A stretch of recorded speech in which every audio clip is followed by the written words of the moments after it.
and I'm proud to have appointed the first woman as a service chief in the history of this country. Clap for that. It is my esteemed pleasure to introduce Mr. and Mrs. Donald Trump.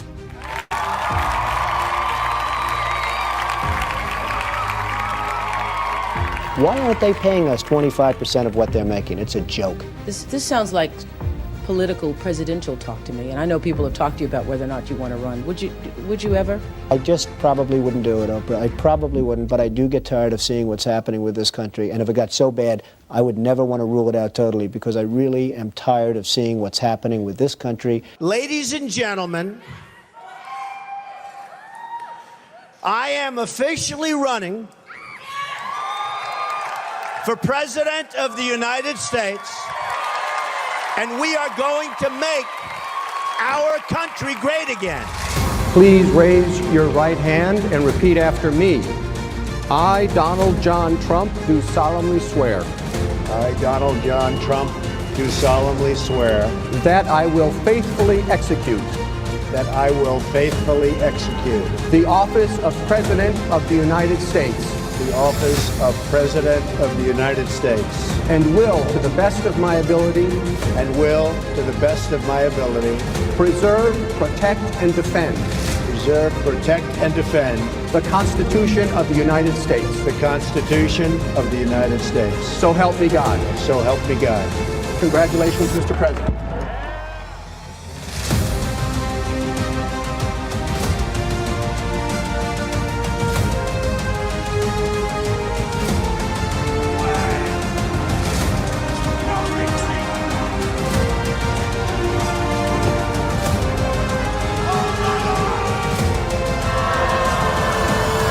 You know what woke means? It means you're a loser. Everything woke turns to shit. Do not come. I'm gonna come.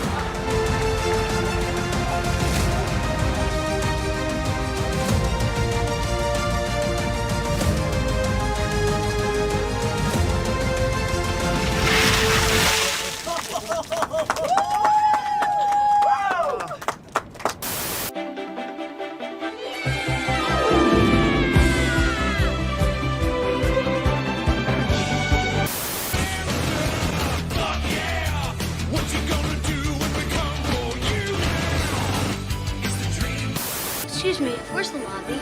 Down the hall and to the left. Thanks. Booster now hovering as it aligns with the tower for catch. Booster coming in. As I fight through the battle with the party of death, I take a look at our right and realize they're barely left. Can we get serious now? Over the course of your life, you will find that things are not always fair. You will find that things happen to you that you do not deserve and that are not always warranted. But you have to put your head down and fight, fight, fight. Never, ever, ever give up. Don't give in, don't back down, and never stop doing what you know is right. Because this moment is your moment, it belongs to you. America has always been the land of dreams because America is a nation of true believers. And it's why we proudly proclaim that we are one nation under God. The story of America is the story of an adventure that began with deep faith, big dreams, and humble beginnings. And we are going to make our country great again.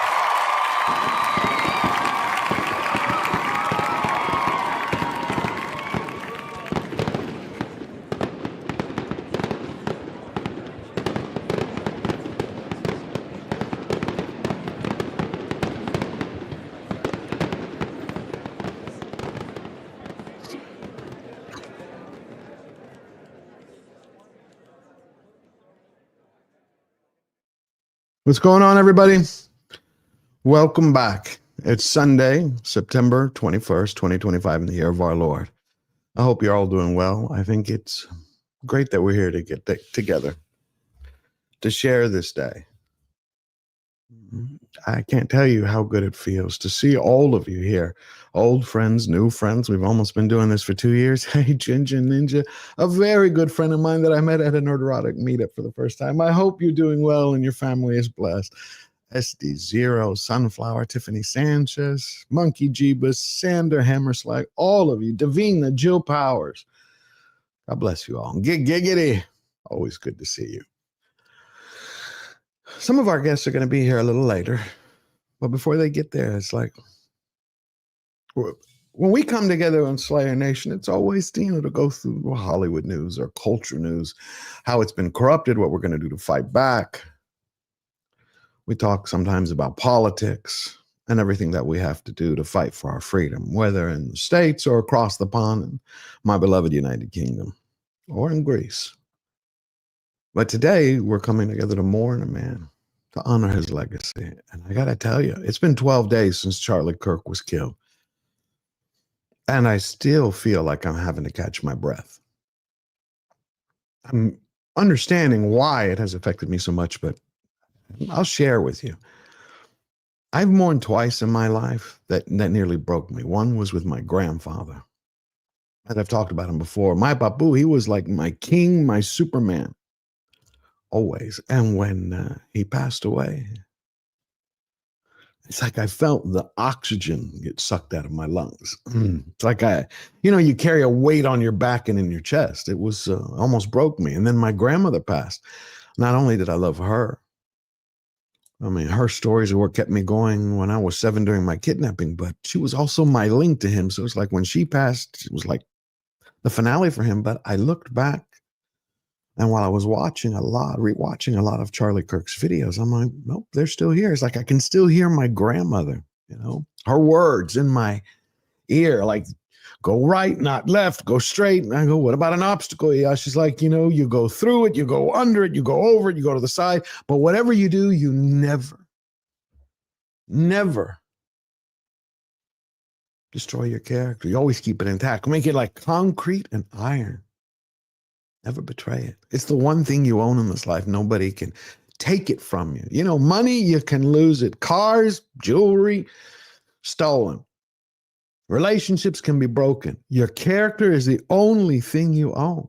Pauper, beggar, billionaire, doesn't matter. It's yours to hold on to forever or to give it away. So when we come together today, it's to mourn a man, to honor his legacy, because America's in pain. And that pain has a name. It's Charlie Kirk. But we bow our heads today, not in defeat, but in grief and in gratitude for what Charlie stood for what he believed in gratitude that you had one man who loved his God, country, his family, his faith, and freedom more than his life itself. So it's undeniable. Charlie Kirk has changed the world forever. There is no going back. Doesn't matter how you cut it. On September 9th, the world was run by Hollywood, pickpocket politicians from DC, and shadowy special interest groups. But on September 10th, the day that Charlie Kirk was publicly executed, right after that, the world is now run by you. It's in your hands. Make the best of it. Don't waste this moment. Go out. Be your best self. Live your best life. Honor your faith, honor your family, honor your friends, honor your neighbor, honor your word, honor your character. Go make the world better. See, that's something that the media doesn't understand. They don't understand why Charlie Kirk's death has impacted millions around the world. They just don't get it. Instead, you got Hollywood has-beens and celebrities from Beverly Hills who are trying to score internet clout for outrage mobs. They have the mainstream media, the primetime puppets, the anchors, the so-called journalists and reporters. They cheer that a great voice has been silenced, but that's because they don't understand, see? They don't have the ears to hear, because if you listen closely, you can hear that Charlie's voice hasn't been silenced. It's not gone. As a matter of fact, it's been set free. It has multiplied in millions around the world to every corner of this earth. I watched miracle after miracle this week take place. from Philadelphia to Portugal and Spain. I saw thousands come out. They shed their tears. They shared their pain. And they said with one voice, "We are Charlie Kirk." I saw it in Paris. I saw it in Germany as people stood in front of the American embassy and they said, "We are Charlie Kirk." In South Korea, students stood on the sidewalk, on trash cans, on car roofs. They held Charlie signs up and they said, "We are Charlie Kirk." In the Polish parliament, they took a moment of silence. They held a 10-minute prayer vigil and they said, "We mourn you, we miss you, we are Charlie Kirk." In New Zealand, in Australia, and in the United Kingdom, Tommy Robinson had organized a march for months. And in London, millions showed up for faith, for family, for freedom, to fight to free Great Britain from its shackles. And in one voice, they took the time so we could hear them all across the world saying, "We are Charlie Kirk." That's really the miracle. Charlie lives. See, that's what the media doesn't understand. That is what they will never get. Charlie lives. His voice right now lives inside of every man that chooses to stand instead of kneel. He lives inside of every woman who embraces freedom over fear. He lives inside of every single citizen who draws a line in the sand and says, "Dare you. I will not bend. I will not break. I will not be bowed. We will not be silenced because we are Charlie Kirk and we ain't going anywhere." Now, we're watching a lot of Charlie Kirk videos. I've seen some of his speeches again and again. Man had a lot of wisdom. And he shared some of his secrets in life. And one of them that kind of like caught me like in its grip was that if one man has God in his heart and he's armed with truth, he is a one-man majority against any outrage mob. And he is unbeatable. Charlie lives because ideas cannot be killed. They will shine brighter than the sun and outlast the stars. So today we come together to mourn a man, to honor a man, to remember a martyr, but not to bury his legacy. We're going to plant it instead. And from it is going to come a mighty forest of patriots who will not be able to be cut down by any tyrant, leftist troglodyte, or terrible action. This isn't the end. It is the beginning, because today Charlie Kirk is you, is me. He's in all of us. Because now we're Charlie Kirk and we're just getting started. This is what I've been thinking about for the past few days. It's just the man. It's like he wasn't a politician, wasn't a soldier in battle. He was fighting a war, one from good versus evil, but he's gone. But he isn't. You know, Erika Kirk, when she spoke a few days ago, she said, "Evildoers do not know what they have done. They have no clue." This is the moment we stand up. So today we're going to honor him. We're going to remember his memory, and we're going to come together. We're going to share our grief. We're going to mourn him, and we're going to be together. So I hope I haven't kept too many people waiting. I'm going to bring out Verbal Riot and my very good friend Ron Coleman. Oh, you're muted. There we go. Hey, what's going on? How are you doing? Good. Good afternoon. How are you? Good afternoon. Sorry if I kept y'all waiting. I have had something to get off my chest for a while. Yeah, we wouldn't let you, so it's a good thing you kept us back. How are y'all gentlemen doing today? I'm doing fine. I just I was talking about this on my show Thursday, man. I just don't know where we go from here, right? Like, I'm fine. I feel for, Charlie's widow and the kids and everything. I feel bad for the people who knew him personally and everything. But I just feel like right now, this country's in a weird place, man. And it's to the point where I think it's going beyond anxious. Now it's like the next couple of moves, the next couple of things can tip the scale pretty badly. And I'm kind of wondering where we're going from this point. as a country. You know what I mean? The whole Jimmy Kimmel thing, I think. Well, no, and the only reason I bring that up is because no, I agree with you. I bring it up because the left is losing opportunities to show their humanity. They are. Right? They're losing opportunities, and they are constantly trying to one up. Right? They're trying to compare Jimmy Kimmel's firing to Charlie Kirk getting assassinated. I know that again, that every time I think they can't go lower, they just keep on digging. And that's why I'm asking, where do we go from here? Because it's getting to the point where there's not going to be any more conversations, right? Which is what Charlie was trying to do. Right. He said we're getting to the point where there's not going to be any more conversations. There's not going to be any more debate. And I really wish that the left would understand that they're fighting a losing battle. Yeah, they've lost. This is why ultimately they're fighting a losing battle, and they don't even realize it, man. And you would think one of them would just wise up and say, you know what, guys, maybe we're doing this wrong. But they're not doing that. You have your fucking idiots out here like Mark Ruffalo and all these other celebrities crying over Jimmy Kimmel and the injustice of this hack comedian getting fired because his ratings were shit. Right? And they're comparing that to Charlie Kirk getting assassinated. I think there's going to be a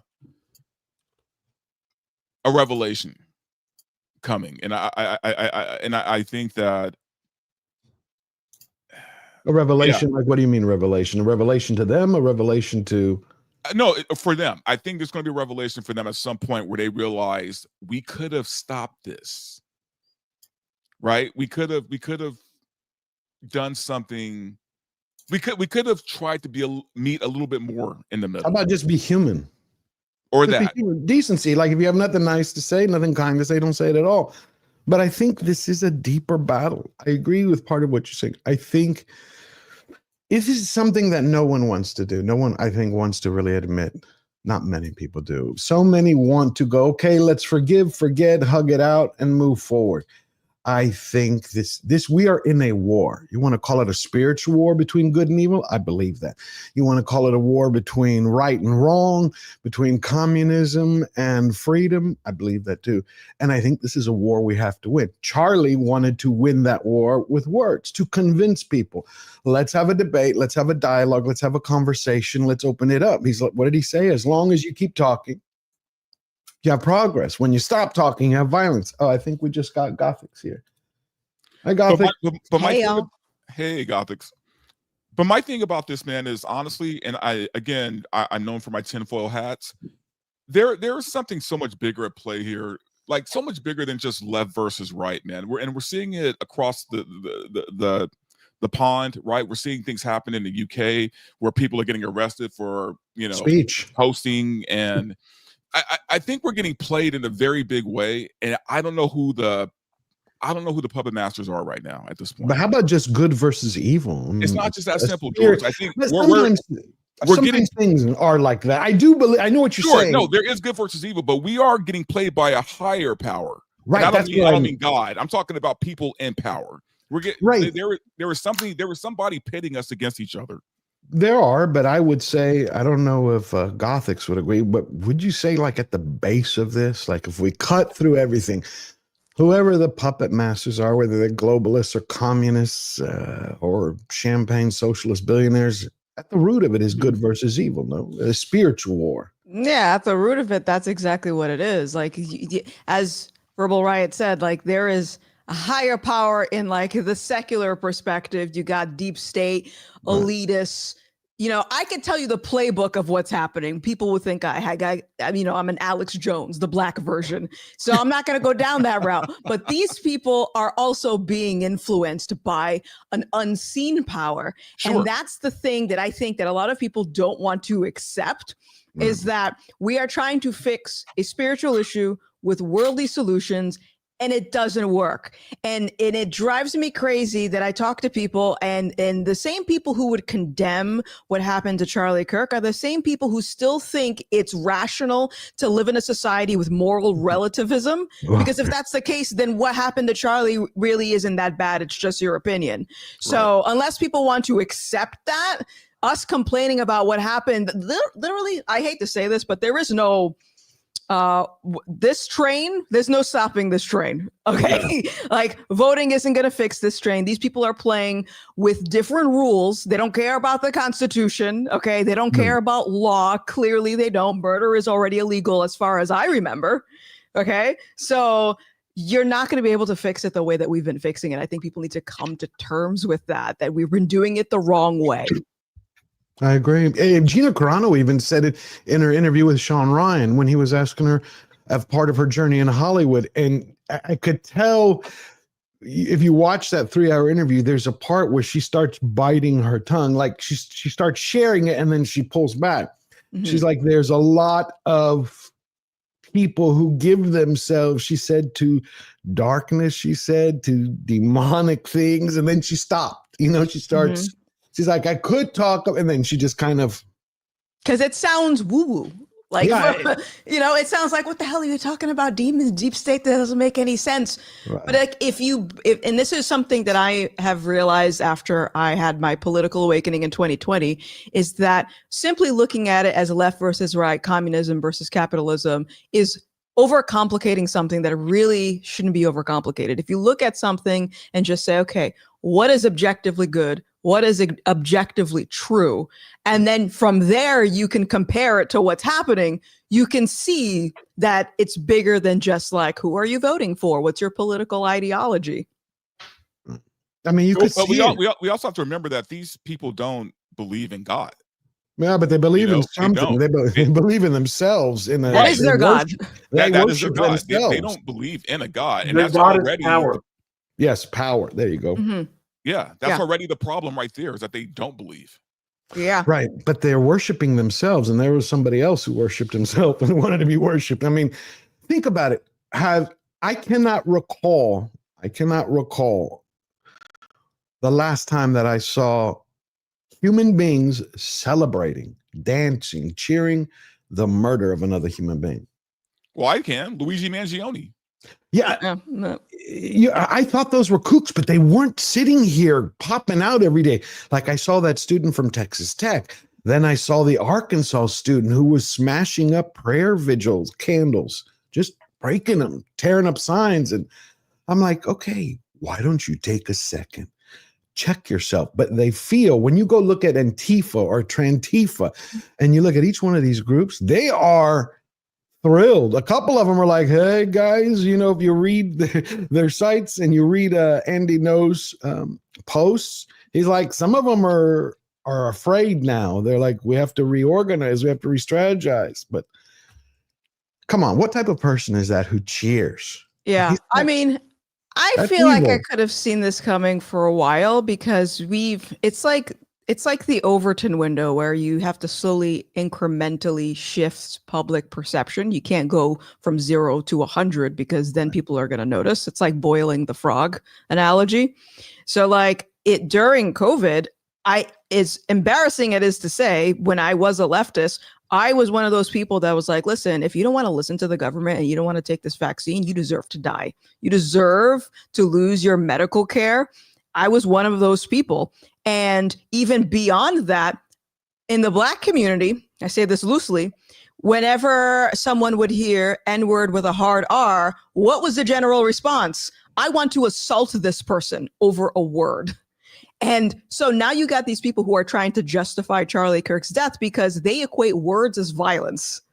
So they've already made up their mind that these people are worthy of death anyway.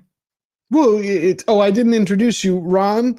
This is Gothics. Ron Gothics. Yeah. Ron is an incredible, one of the top constitutional attorneys in the country. Brilliant mind, wonderful human being. Is he muted? Oh.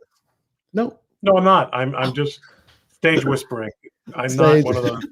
I'm good at what I do, but I'm gonna always praise you. I'm a layman. I can praise you. You're great. No, it's like the Jimmy Kimmel thing. We were talking about it right before you came. They're trying. It's like, on one hand, I view mainstream media, leftist Hollywood. It's like, are they trying to cover their stink, or do they really believe that Jimmy Kimmel can be elevated to a height to be their Charlie Kirk? He was fired. The other person was killed. Who is actually? I mean, did people really say that, or did they almost say that? No, you had Mark Ruffalo who had hinted at Ruffalo, it. Yeah, he's a brain damage. Chris I mean, Hay. anyone that remotely serious. I mean, like that's low hanging fruit. You don't need to go online to talk about what an absolute ball peen brain that guy is. All right, it's a good way to put it. You also had sorry, you had anyone Matthew Dowd. in the commentariat. You know, any Serious person. I mean, you know, it is kind of just been a blur. So I might have seen it and missed it. I'll share one with you. Hold on. Where is it? It's not. Look, a lot of them are smart enough to not directly try to compare it. Like they're not vocally saying it, but what they're doing is they're flooding the news with Jimmy Kimmel. That's right. To make him this martyr of free speech, when again, in reality, he is just a hack who had terrible ratings, who they want to get rid of anyway. Right. But you also have people like Matthew Dowd came out after he was fired, which was the oddest thing because everybody was talking about Jimmy Kimmel. This is just a side note. And Matthew Dowd comes out 2 days ago and he's like, you know, I don't understand it. Nobody's talking about me. I was fired. And I'm like, we're talking about a man was murdered, publicly executed. He has been ripped from his children. And you're talking about you didn't get enough coverage versus Jimmy Kimmel. It's like stuff like that. It's like, come on, get with it, guy. That's what I mean is there's this lack of humanity, of just human decency. Well, and that was Verbal's point, is that we're dealing with a morally hollowed out country. It might not be the majority. It might not even be the majority of liberals, but it's enough of them and enough of the influential spokespeople or representatives or just people who are influential in all kinds of ways who are unashamed.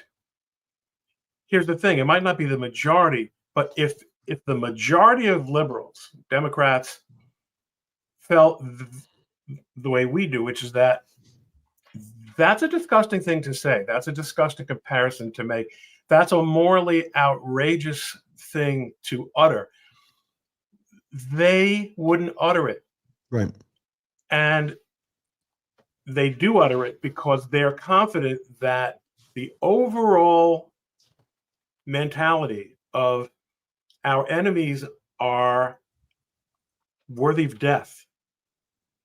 This Leninist, Maoist, nihilist approach, our enemies are worthy of death, is tolerated at the very least by a very substantial percentage. Now, one thing that is different, one thing that has changed, is that people are getting fired right and left because they're so deep within their own silo that they didn't realize they were beginning to and had actually crossed a line. They're beginning to cross a line, and they crossed that line because they stopped listening to other people. That was considered to be tolerating, as Gothics put it, violence. You're tolerating violence by allowing Charlie Kirk or Ron Coleman or George express their opinions that metaphysically are violence. The problem is there are still institutions in America that cannot tolerate, for the purpose of their survival, celebration of murder. That's actually still a line that crosses in not only morally but legally.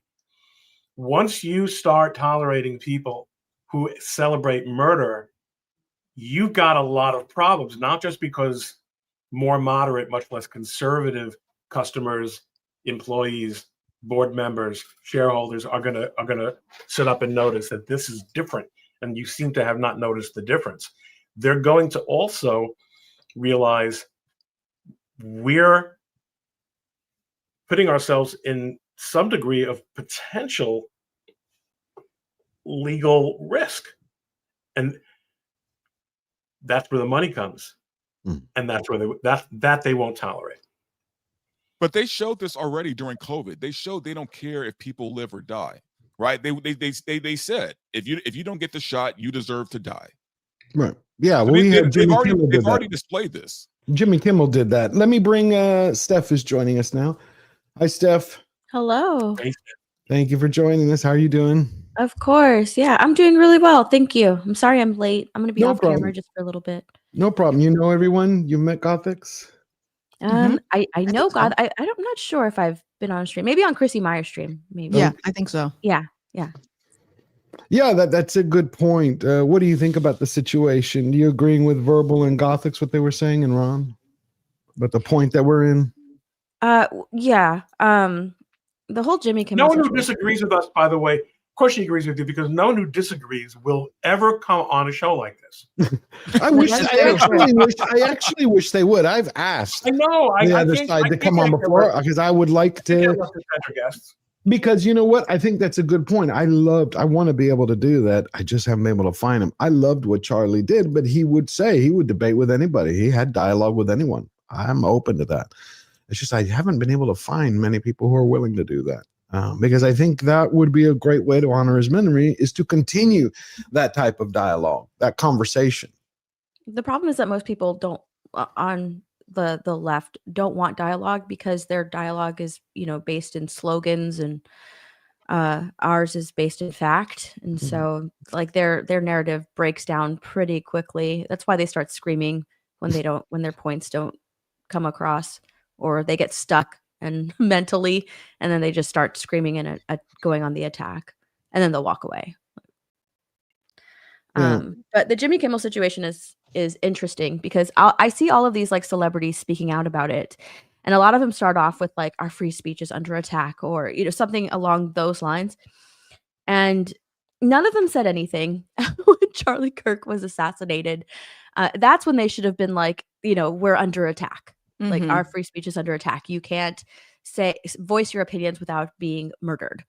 That's when they should have said something. Not with Jimmy Kimmel. Jimmy Kimmel was suspended. He's suspended. Like, he's in talks right now with what to do. And all of this is his fault as well. He refuses to apologize. And so to make the donation. It's basically on his shoulders. It is not even comparable to Charlie Kirk, and for them to put up Jimmy Kimmel as some sort of martyr of free speech is utterly and completely ridiculous. And I think that the amount of people showing up to honor and memorialize Charlie Kirk, who died, and you compare that to the amount of protesting, amount of people going and showing up for Jimmy Kimmel, there's no comparison. He's a celebrity elitist. He's a millionaire who still gets to go back to his mansion, back to his children. And he wasn't, he didn't die speaking his mind. He was suspended from a show that was already on air, on fumes. No, you're absolutely right.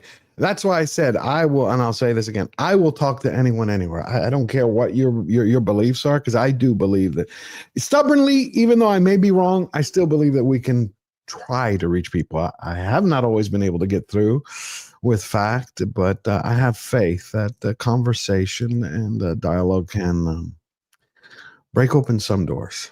Not everyone, especially. I hope that President Trump carries his mission forward in many ways and goes after Antifa.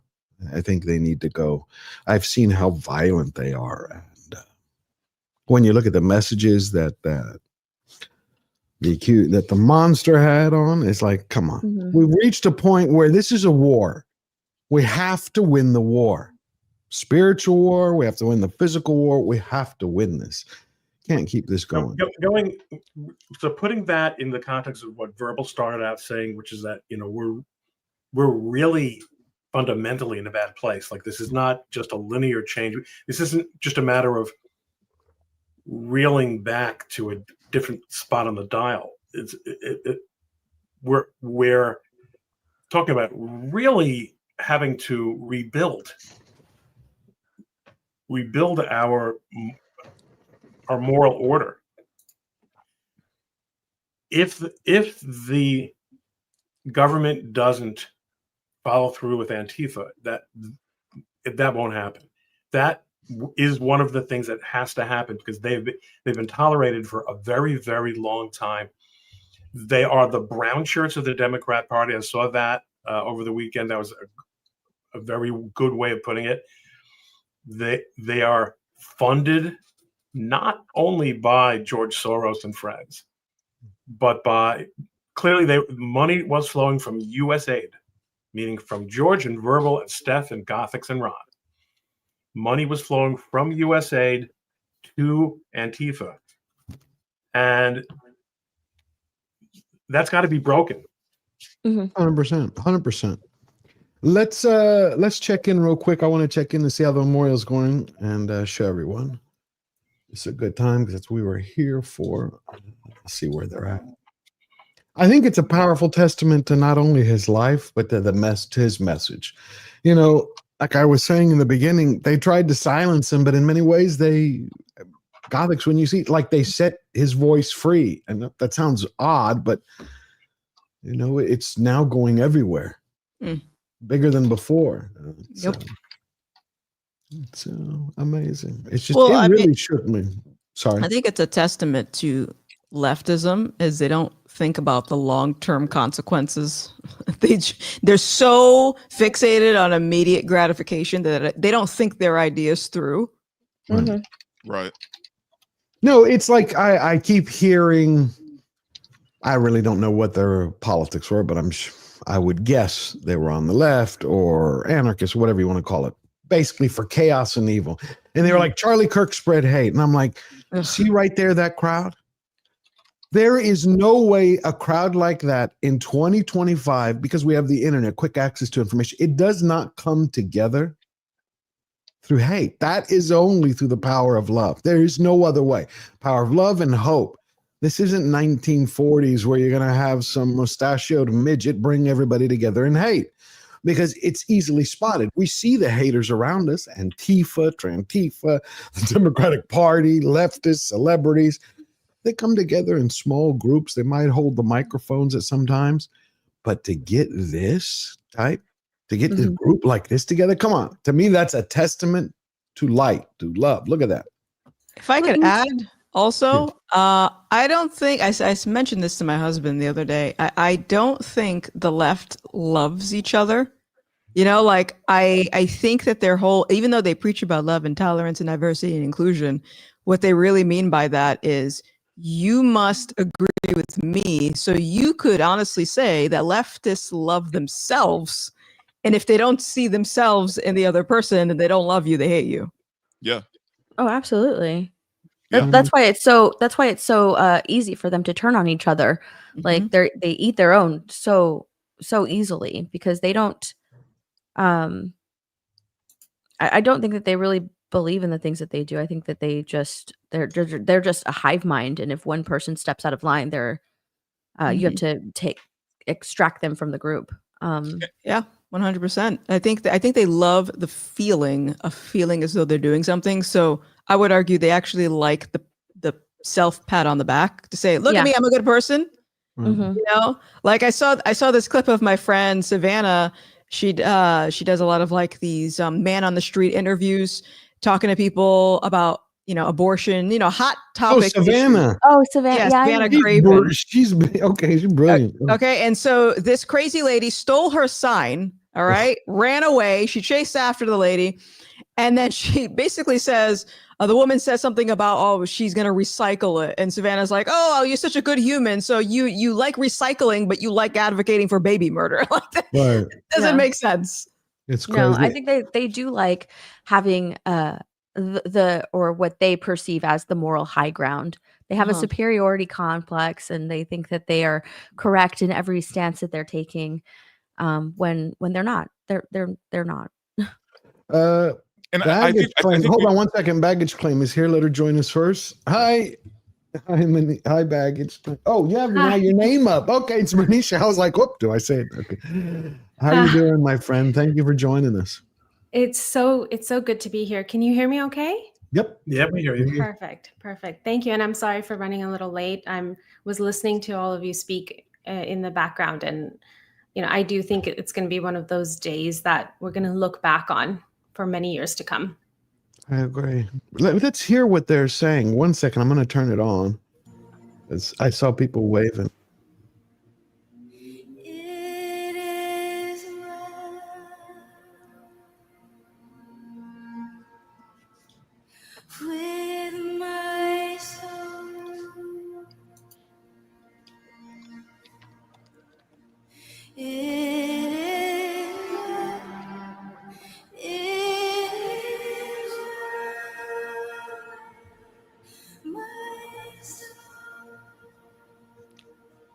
I feel so bad for his wife. Oh, absolutely. Yeah. How can you not? How can you? Did you listen to what she said the other day? I mean, it's like she was looking at his chair and you could tell she was heartbroken. And then you have some schmuck who's like, oh, is that overacting? I'm like, what? Dude, zip it. What's insane is that I've been spending a lot of time on TikTok just because I want to see, the reactions to a lot of things. And unfortunately, the algorithm is pretty aggressive over on TikTok.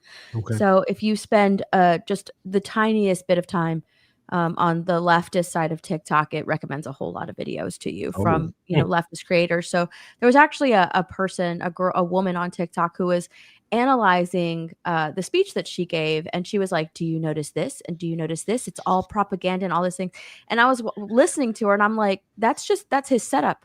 That's how his setup has been forever. This just goes to show that you've never actually watched a single thing that Charlie Kirk has created, because she was just pointing out things in the background that have been there forever. It's just part of his set. Nothing has moved, nothing has added. The only thing that was added was the podium.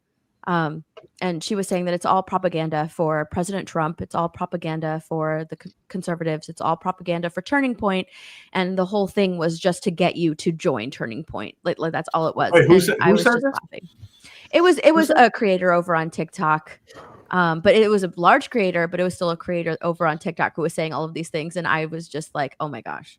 How can it be propaganda, Steph? The man is dead. He was killed. Exactly. They killed him for propaganda. But we're living in a world where people will shamelessly say the Israelis murdered or arranged for the murder of thousands of their own citizens in order to justify some foreign policy, some foreign policy goal, whether it's to take over Gaza, which they already had possession of and gave up, whatever it is.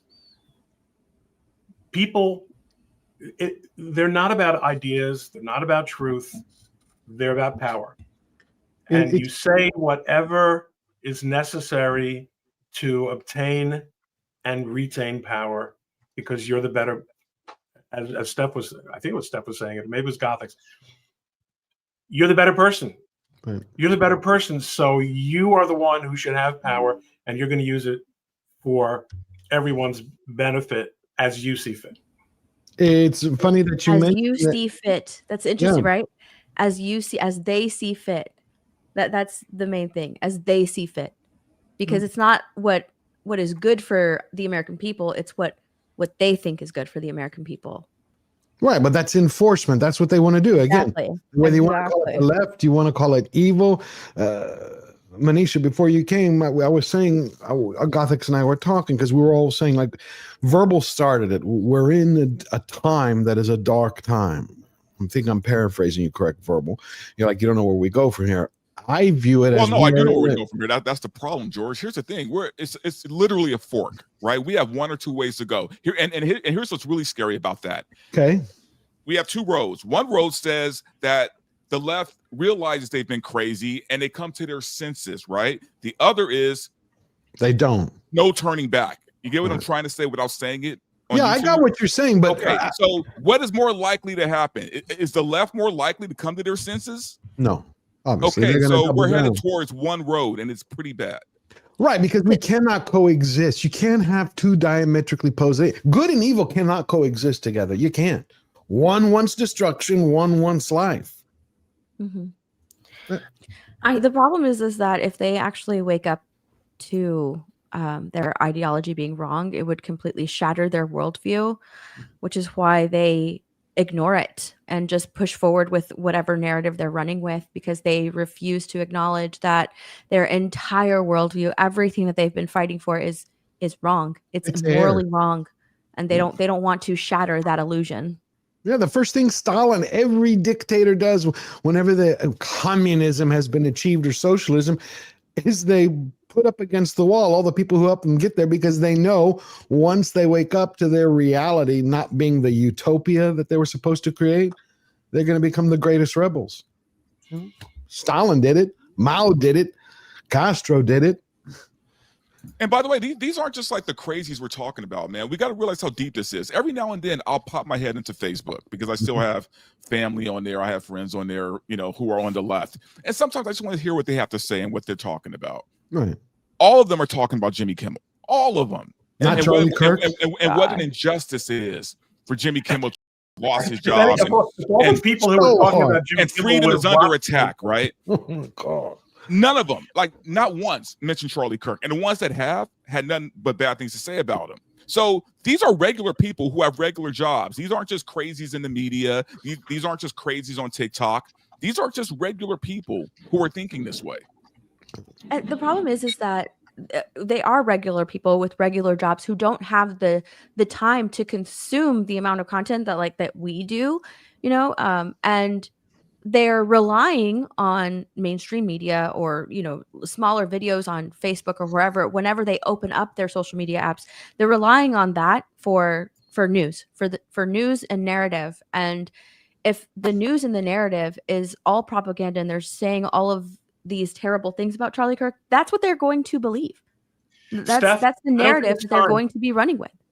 I think it's habit. I think they're habituated to going with legacy news that they grew up with brands that they trust. It's not time, because I assure you they have time. They have time. It's not a matter of volume. It's a matter of just opening up a single channel to a way of reporting on news that is not the corporate media. And the vast majority of people do not consider that. It's not even on their radar. The idea, I mean, I can't speak for you. I get virtually all my news from Twitter, from X. Yeah. Almost nobody my age even knows that there is information on X that they should be aware of. They are trusting. The ones who consider themselves conservatives are still trusting the Wall Street Journal and the New York Times. Even if they think that there might be a little bit of bias, they have no scintilla, not the slightest thought that real facts are accessible in places that they're not used to going to. Yeah, but Ron, people your age aren't the problem, right? It's the younger, crazier ones that are the problem, and they know better, right? And they do get their media from other places. But I think that those places are silos within the same platforms that we're talking about. I mean, it's certainly not Blue Sky. Okay, they're not, because Blue Sky is a tiny little world. It's very small. But it's not the Blue Skies. It's coming from their leaders. That's where they get the majority of the news from. That, and then there's celebrities and little cult followings. Look at what Ocasio-Crazio said the other day. Again, a man was publicly assassinated because someone disagreed with his words. And we get this. Today, the Republican House majority brought to the floor a resolution honoring the life and legacy of Charlie Kirk. Charlie Kirk's assassination was a horrific and vile attack and incident of political violence. And condemning the depravity of Kirk's brutal murder is a straightforward matter, one that is especially important to help stabilize an increasingly unsafe and volatile political environment where everyday people feel more at risk. We can deeply disagree and come together as a country to denounce the horror of this killing. And it is not a license for the abuse of power and whitewashing of American history. Today's resolution only underscores the majority's recklessness by choosing to author this condemnation and honoring on a purely partisan basis, instead of uniting Congress in this tragedy with one of the many bipartisan options to condemn political violence and Kirk's murder, as we did with the late Melissa Hortman. Instead, the majority proceeded with a resolution that brings great pain to the millions of Americans who endured segregation, Jim Crow, and the legacy of bigotry today. We should be clear about who Charlie Kirk was. A man who believed that the Civil Rights Act that granted Black Americans the right to vote was a mistake. How many times? See, right there, she's lying about him. This has been debunked how many times they've played his videos. See, this is where they're getting their marching orders from, I believe. But it's also, I think, I have a slightly different perspective on this. Okay. That I think the population is divided broken up by people who think because think something because they've really thought about something and come to their mind about it. And then the rest of the people tend to be people who just sort of follow along with whatever is fashionable. Mm-hmm. And so the culture around them will sort of guide their hand on this is the right thing to say, this is the right thing to do. So all the people who were celebrating Charlie Kirk's assassination, they did it because they are in a subculture that says that it's good to celebrate the passing of someone like this. And they're so caught in that bubble. They really do think that that was the moral thing to do. But I think what happened, I think there are going to be two massive inflection points for our culture for what's going on right now. So there are periods where a population falls asleep and stops being vigilant. There will be few people who will remind them to keep being vigilant, but the rest of the population will sort of just chug along. And I think that the two pieces for at least like this relevant time here is one was what happened during COVID, of how quickly the government turned tyrannical and imposed, and how a small population was willing to tyrannize the rest into silence. And the technology, the social media was working against people. I mean, the impact on freedom of speech was so intense, and how many lies were sold to the public. And then the second is going to be Charlie Kirk's assassination. Is that how a big chunk of the population could celebrate the passing of an incredible man, and actually a good man. What a lot of people are saying is that Charlie Kirk was the best of us. And I think that's 100% the case. Yes. Is that he was the most moral, he was the most truthful, he was the most fastidious, most courageous. And that's the person that they killed and then celebrated the killing. I think what this did is woke up the side that was willing to play fair. And I don't mean play fair in the sense of not resorting to violence or anything like that, but just saying you're entitled to your belief and I'm going to be quiet about my belief. It woke people up where now people are wearing their faith, their beliefs on their sleeves in the same way that Charlie Kirk has done for the last 12 years. Charlie Kirk never, even though it was not fashionable to be a Christian, let's be honest, it hasn't been. For the last 15, he never hid it. He never hid all of his beliefs. He never hid behind even his beliefs around abortion. Everything he spoke very boldly. Mm-hmm. And watching someone take a bullet for that has now made people go, well, I agree with those things. Why am I willing to be silent when he was willing to expose himself? So I think what's coming is that 10% that sits on the left, let's say the 10% of the left that believe what they believe, and they're those extremist views, they're never going to change. they're just going to stop being in charge of the rest of having influence on the rest of the culture. That influence has broken. And now more and more people are seceding from the left and coming to the right because they're starting to see the cracks. So AOC, whatever she's saying, I think that influence was really heavy 10 years ago. But now everybody's starting to, maybe they believe for 80% of what she says, it's going to go down to 70, go down to 60, and slowly dwindle away. This, because what the game has been revealed is what the left wants more than anything is power. And the best way that they can maintain that power is to lie about everything, including who Charlie Kirk was, including why even this issue of how the Great Society programs were absolutely devastating to the very people that it was supposed to help, the African Americans. It actually devastated their culture. And this is something that Thomas Sowell talks about, and that's of course why Charlie Kirk has been so proud to talk about that as well. I think people are waking up, and it's going to become now culturally cool, culturally vogue to be on the right, to have faith, to orient yourself to the good, to orient yourself to the truth. Because what the left is offering instead is victim narratives, to hate America, to hate yourself, to hate your father, to hate your family, to hate children, to revel in hookup culture, to revel in drug abuse, to completely accept a crime of culture.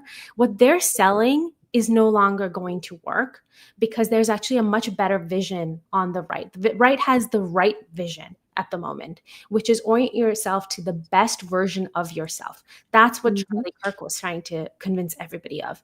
So I think what we're going to see is this massive shift to the right, and then that 10%, they're going to keep talking. They're going to keep saying the same things. It's never going to go away. They're just going to age out and die. That's it. Those people will never step away from their beliefs. And there's a reason for that too, is that if you're a mother of a trans kid, and we know what the reality with trans is that there's no such thing as a trans child. There's a mother who pushed trans ideology on their child.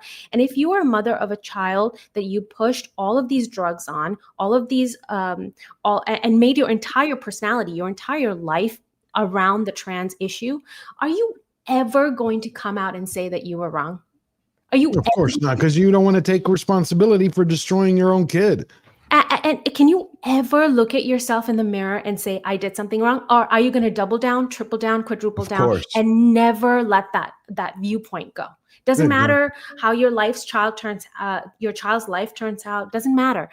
You will always hang on to that. So there's going to be some version of this ideology just continuing to spin out. The point is, how much attention does it get? And we see that this lives heavily on Instagram, but the views it's 1,000 views, or it'll be like 100 shares, something like that.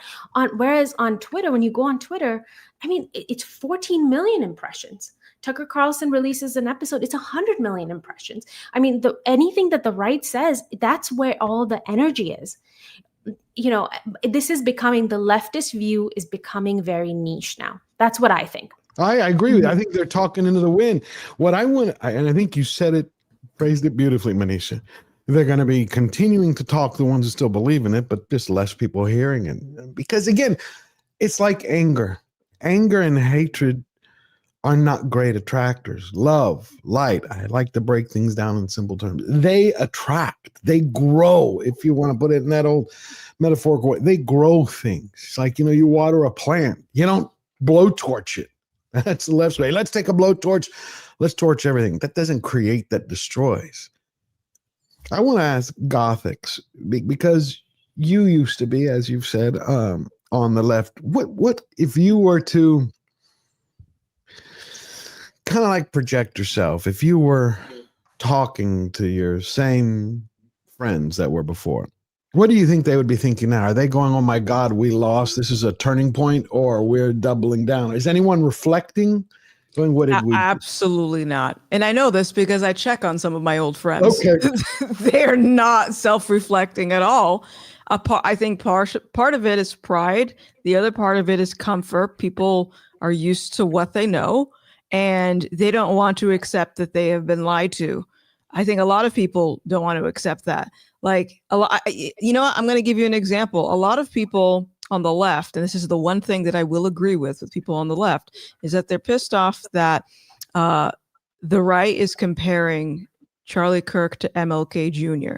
And I would say, well, I disagree with that, because that would be an insult to Charlie Kirk, because MLK was a communist. He didn't admit that he was, but if you read his writings, he was very much in line with a lot of the stuff that BLM was espousing.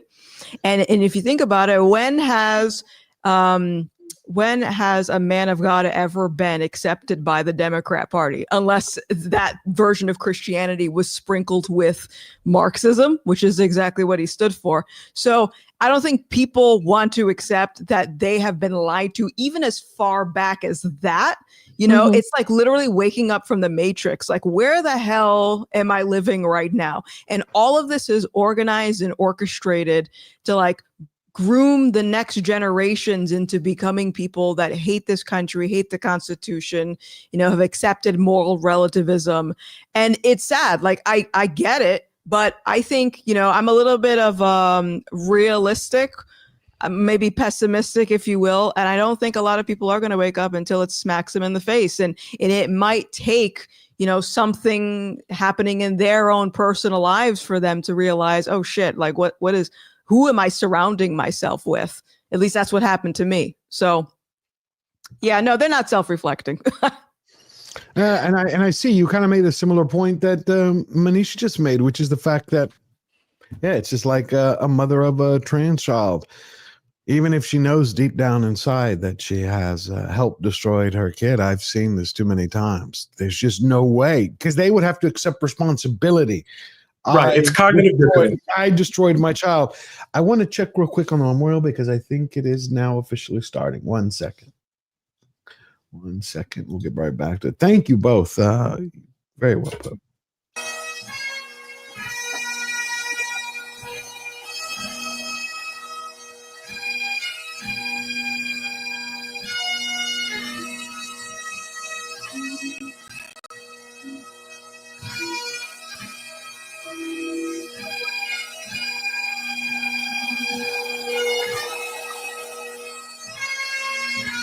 Maybe this is a terrible comparison, but I like this a lot. But it reminds me of Wrath of Khan. You know, when Spock, yes, you know, I know. I played this. I'm saying that because I think that's pretty cool what they're doing with this. No, what they're doing. Like these pipers are perfect. I played pipes for 30 years, and Amazing Grace at many funerals. It's beautiful. Really, George? Yes, I still play the pipes, but you hear it sounds like one pipe and one tenor drum. Bad bagpipes sound like individuals. You hear it. The drones are up. This is perfect. It's done with soul and it's rhythm. Yeah, it's beautiful.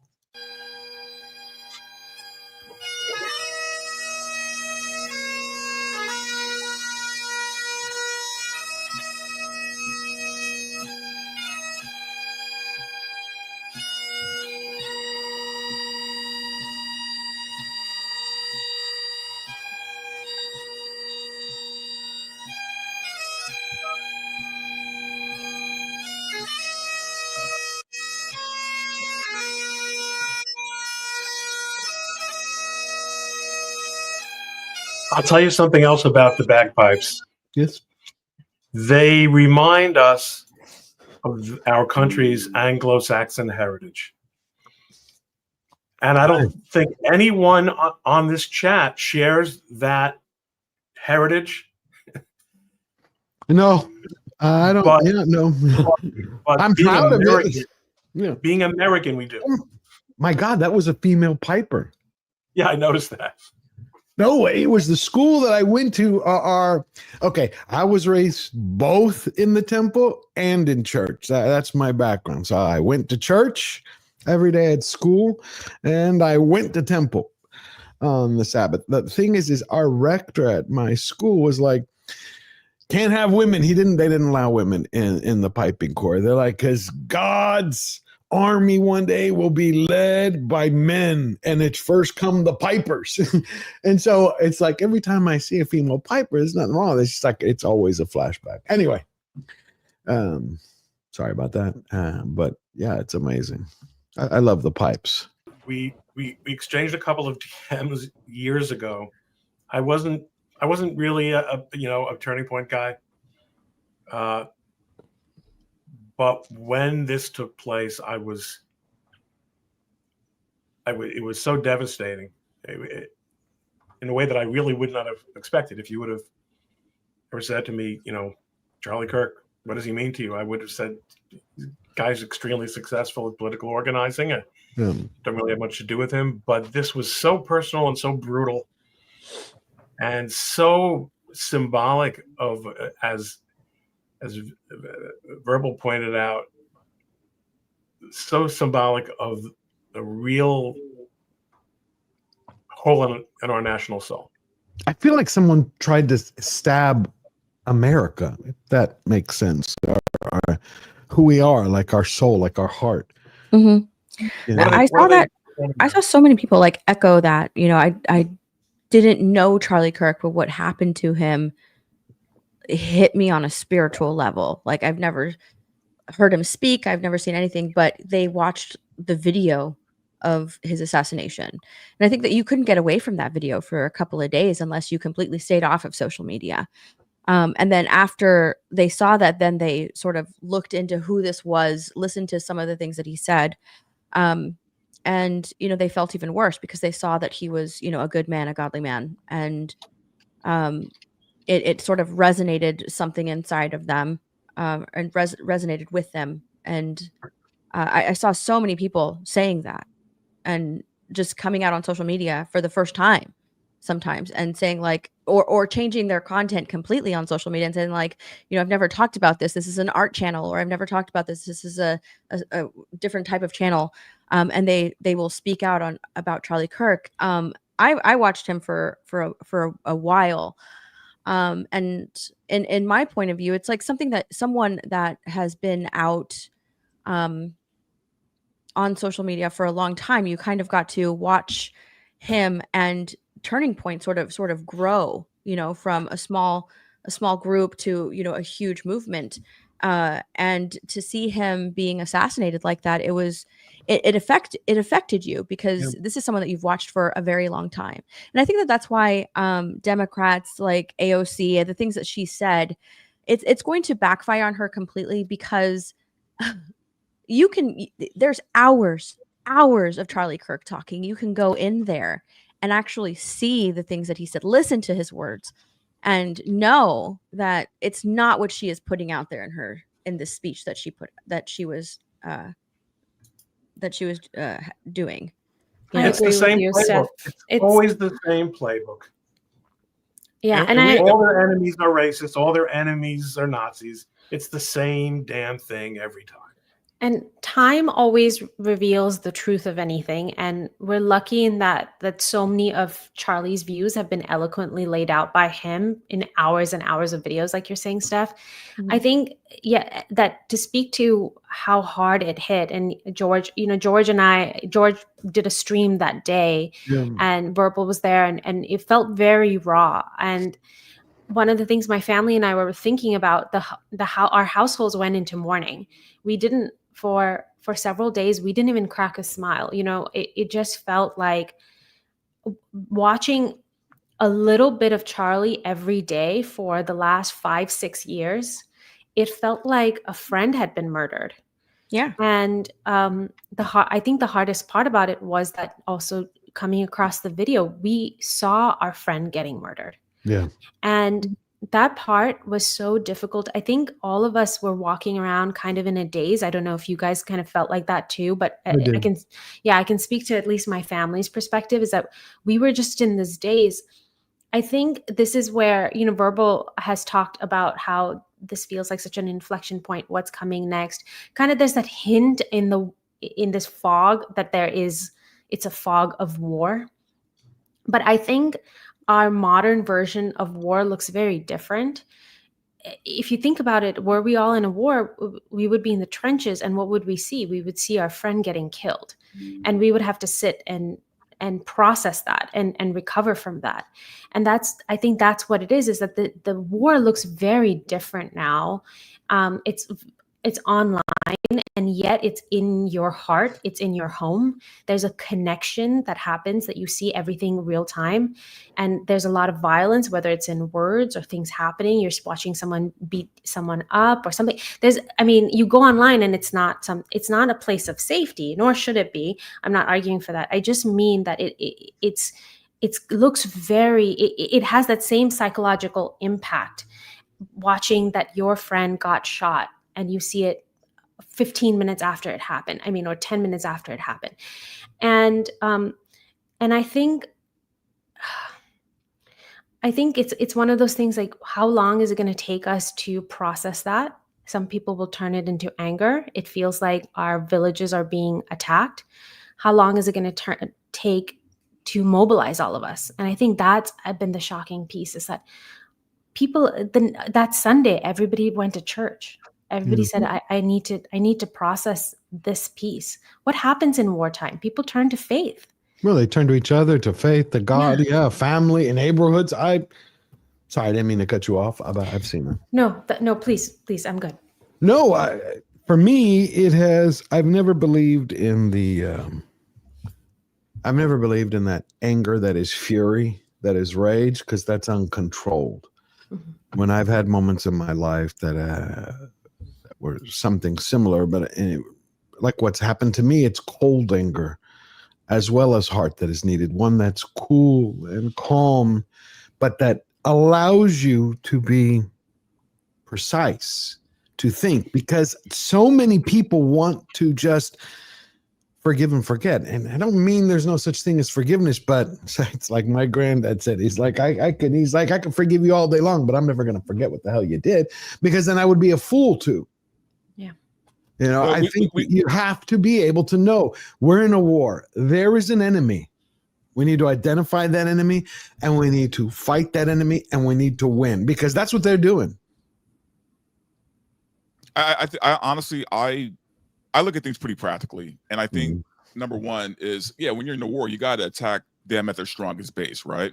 I've been saying forever at this point that colleges are a breeding ground for these fucking monsters. They are. They just are. These colleges need to be dismantled, man. These kids go in there normal and come out these radicalized, insane people.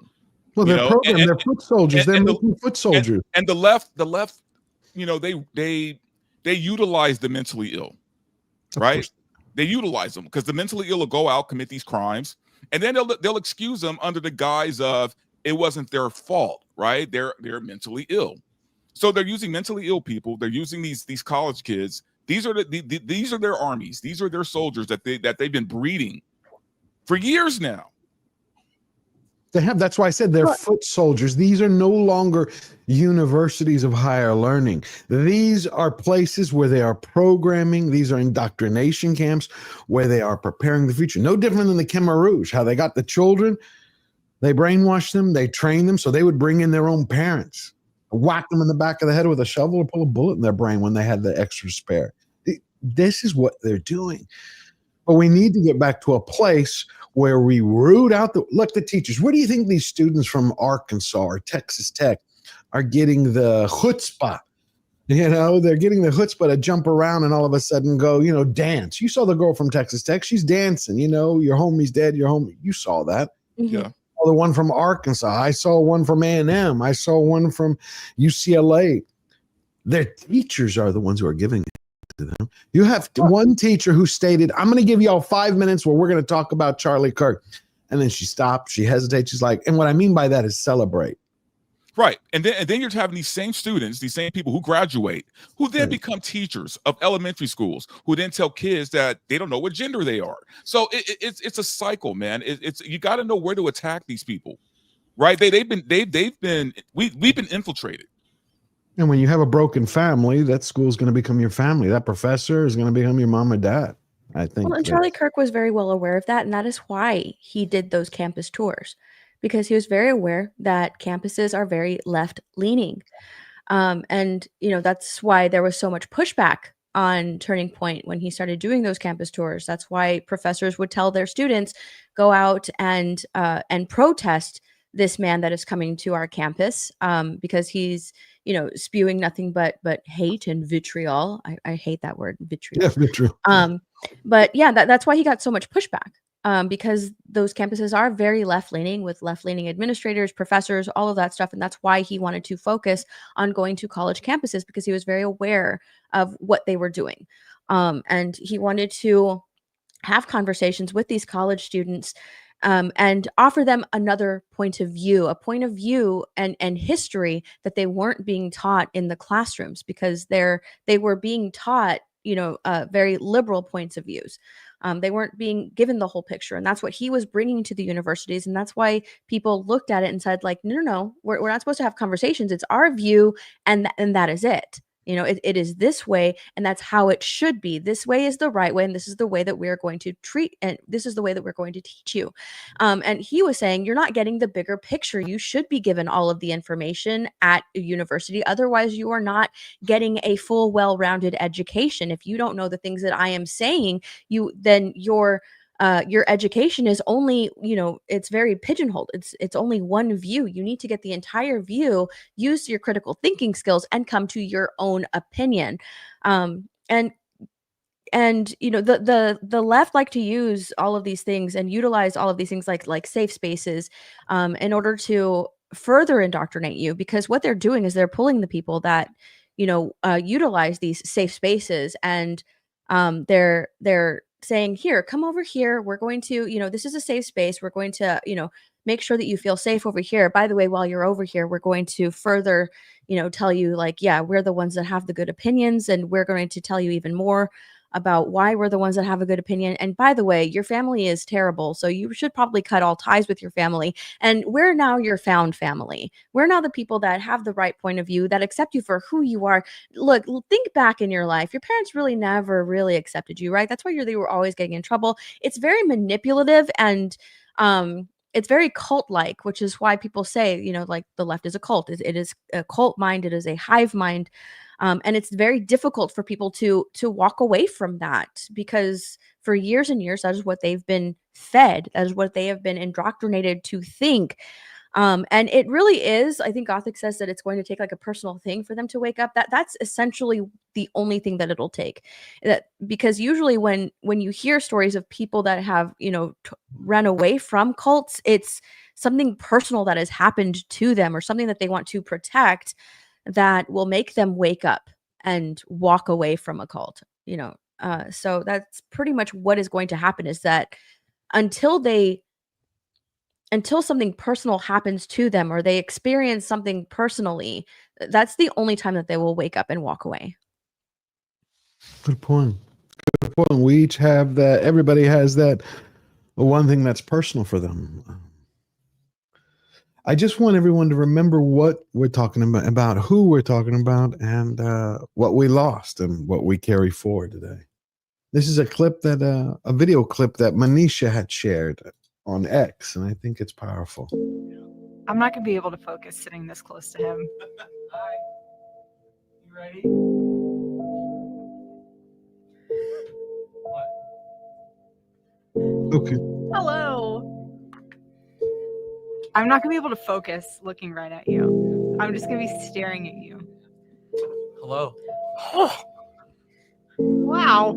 Ready, Terrell? Hold on. We're rolling? We're not. All right, you'll be switching?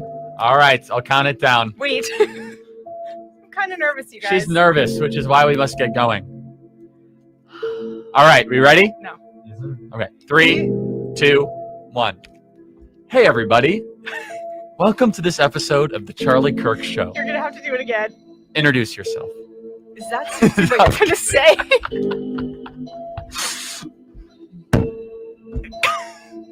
Hey, everybody. Welcome to this episode of The Charlie Kirk Show. You're so I'm engaged. Would you like to introduce yourself, or should I introduce you? This is mortifying. How would you like me to start? All right, we'll try it again.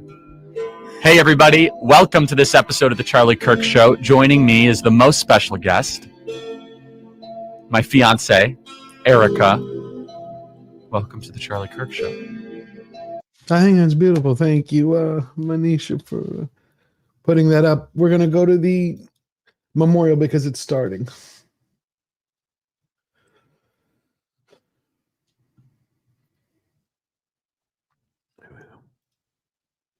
Kirk did in 31 years on this earth. He had more lifetimes in 31 years than all of us have in the entirety of our own.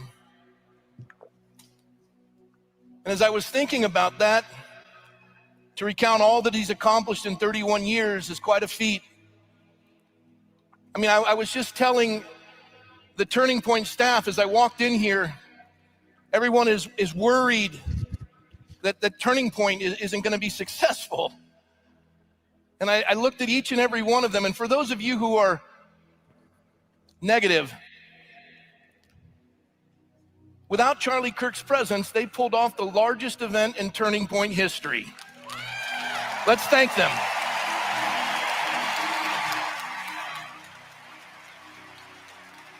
Turning Point is alive and well.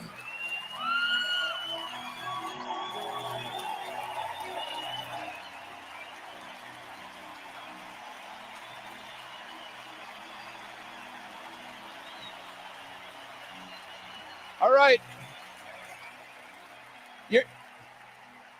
I appreciate that, but you're taking my time here. Sit down. I want to do two things, and then I want to do what I've been called to do. First of all, I was thinking of Abraham Lincoln when I was reflecting on Erika and their two children, and for Charlie's parents and his sister. Abraham Lincoln said to Mrs. Bixby when she had lost sons in the Civil War, he wrote these words, "I feel how weak and fruitless must be any word of mine to beguile you from the grief of a loss so overwhelming." We can't bring him back, but we thank you for raising him. We thank you for loving him. Erika, for being the strength in his life.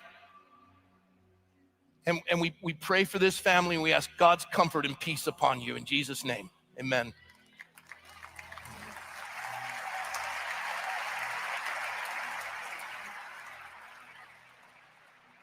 Now my responsibility, entrusted to me by my friend and his wife. You're going to hear of what Charlie did, but I'm here today to tell you the why in what he did. The why brought him the courage. The why brought him the wisdom and the strength. The why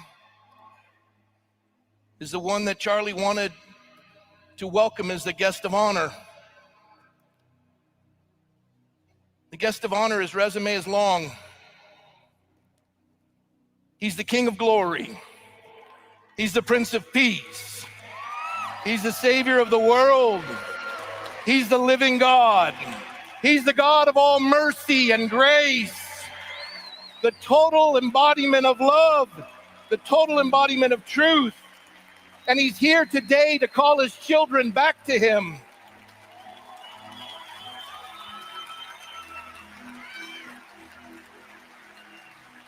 From the thin veil of heaven, Charlie declares to all earthly powers and principalities who will gather here, they have come into the presence of the God of all creation. Charlie wanted his Savior to be the guest of honor. He wanted all of you to receive this gift from him, the why and what he did. Charlie was never afraid because he knew his life was secure in the hand of God. Jesus left the glory of heaven's throne for the humiliation of an earthly cross. He was fully tempted, yet was without sin. For those of you who struggle with the word sin, it's real simple. It's an archer's term. Where the bullseye is and where the arrow lands, that's called the sin distance, how far you've fallen from perfection. And there are none righteous, no, not one. We've all missed the mark, the bullseye. And we try to get to God by our efforts, but there is no effort that will bring us back into the presence of a righteous God. You see, the wages of sin is death. Charlie knew this, and at an early age, he entrusted his life to the Savior of the world. Jesus came to this earth, was tempted in all ways, yet was without sin, was crucified upon a cross. His blood was poured out because blood must be shed for the remission of sins. And his death upon that cross was sufficient for all the world's sins, but only efficient for those who, like Charlie, would receive him as their Savior. Jesus has come to seek and save that which is lost. And I would say this to all of you. The Lord loves you. He wants to save you. He wants to give you a new life. He wants to cover the multitude of your sins by the blood he shed upon the cross. The Bible says if you believe in your heart and you confess with your tongue Jesus is Lord, you will be saved to the glory of the Father. You see, Charlie looked at politics as an on-ramp to Jesus. He knew if he could get all of you rowing in the streams of liberty, you'd come to its source, and that's the Lord.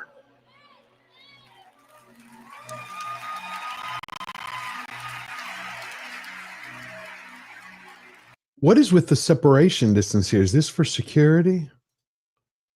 People see that? You see how there's that barrier? There's this gap?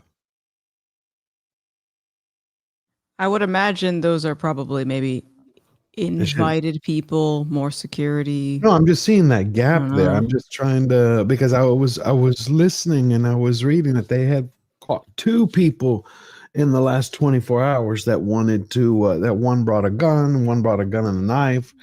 Oh, goodness. People are sick. Yeah, they wanted to, of course, you have to assume what they wanted to do. One person was caught actually by a few internet, kind of like internet detectives. They had, one had a badge on. Wow. Yeah, and then cameras started turning. You can find the post online. Cameras started turning to him, he covered it up and then put it away, and people notified the feds, and the sheriffs arrested him. But yeah, there's several reports that people have tried to, had planned on doing something here. That's why I was just wondering. It's a beautiful speech he was giving. It's just, I'm wondering if that's some type of security perimeter where no one's allowed because it's empty with all the people there. All right, I'll go back to this. In the time I have remaining, I'm going to ask all who profess Christ as their Savior to remain seated. The Bible says, if you profess me before man, I'll profess you before my Father in heaven. It requires an act of faith. You stand. That's what Charlie did every day on campus with death threats. He stood because he knew in whom he had trusted. And he wants to give you the gift of the why and what he did, and that is his Savior, Jesus. While believers are seated, if there's any in this room and across the globe that would desire to receive Jesus as their Savior, as Charlie did as a young man, and now is in the presence of his Savior, I'm going to ask you to put action to your faith. And I'd ask you to stand right now to receive the Lord. Don't be ashamed. Stand. Amen. Amen. Amen.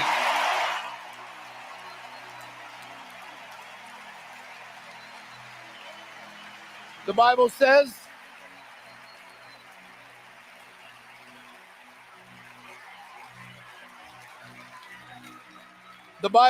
that when one sinner gives their heart to the Lord, the angels in heaven rejoice. And I got to tell you, there's one up there right now, Charlie Kirk. He's stoked and he's excited about your commitment to his Savior.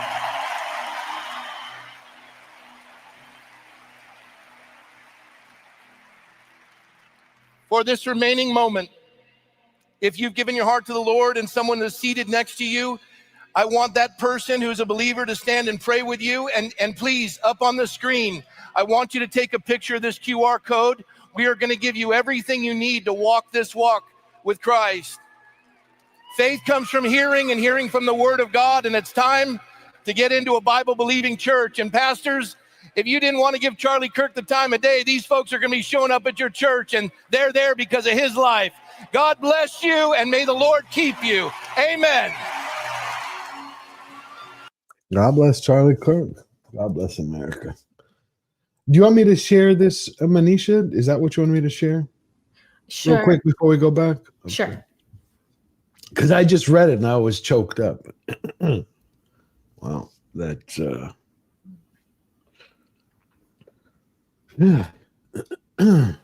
Manisha just sent this to me. I still feel like calling you baggage claim. I know. But, okay. I didn't even warn you that I'm just gonna. Yeah. It's been changing it everywhere.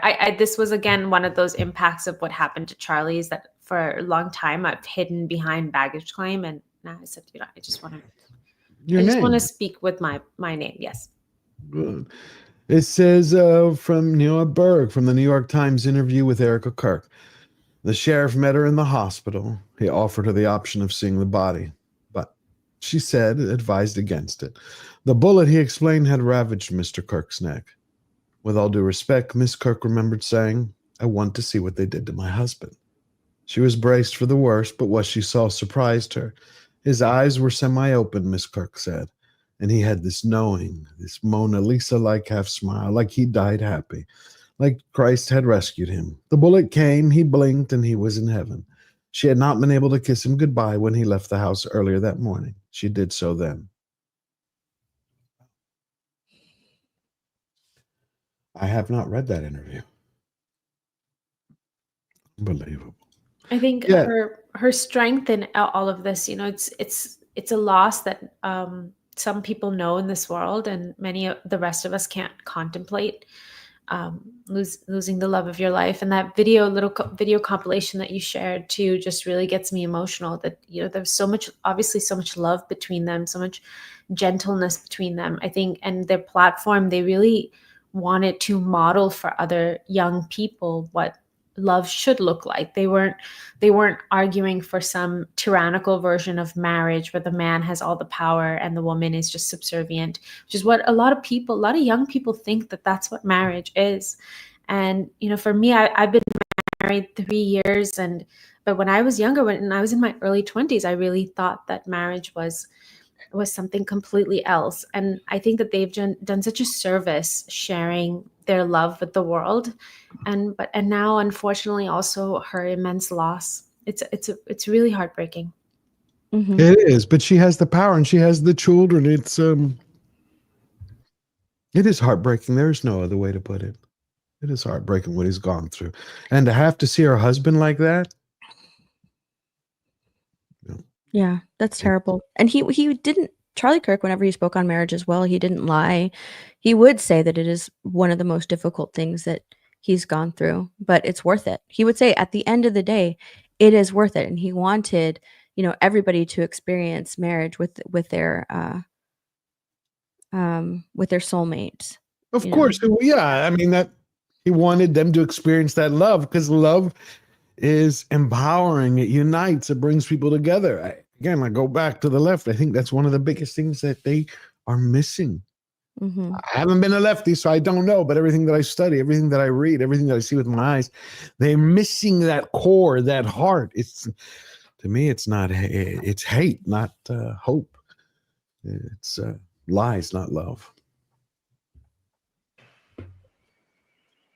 I don't know who's coming out next, but the president is supposed to be coming at some Please point. welcome to the stage, Rebecca Dunn.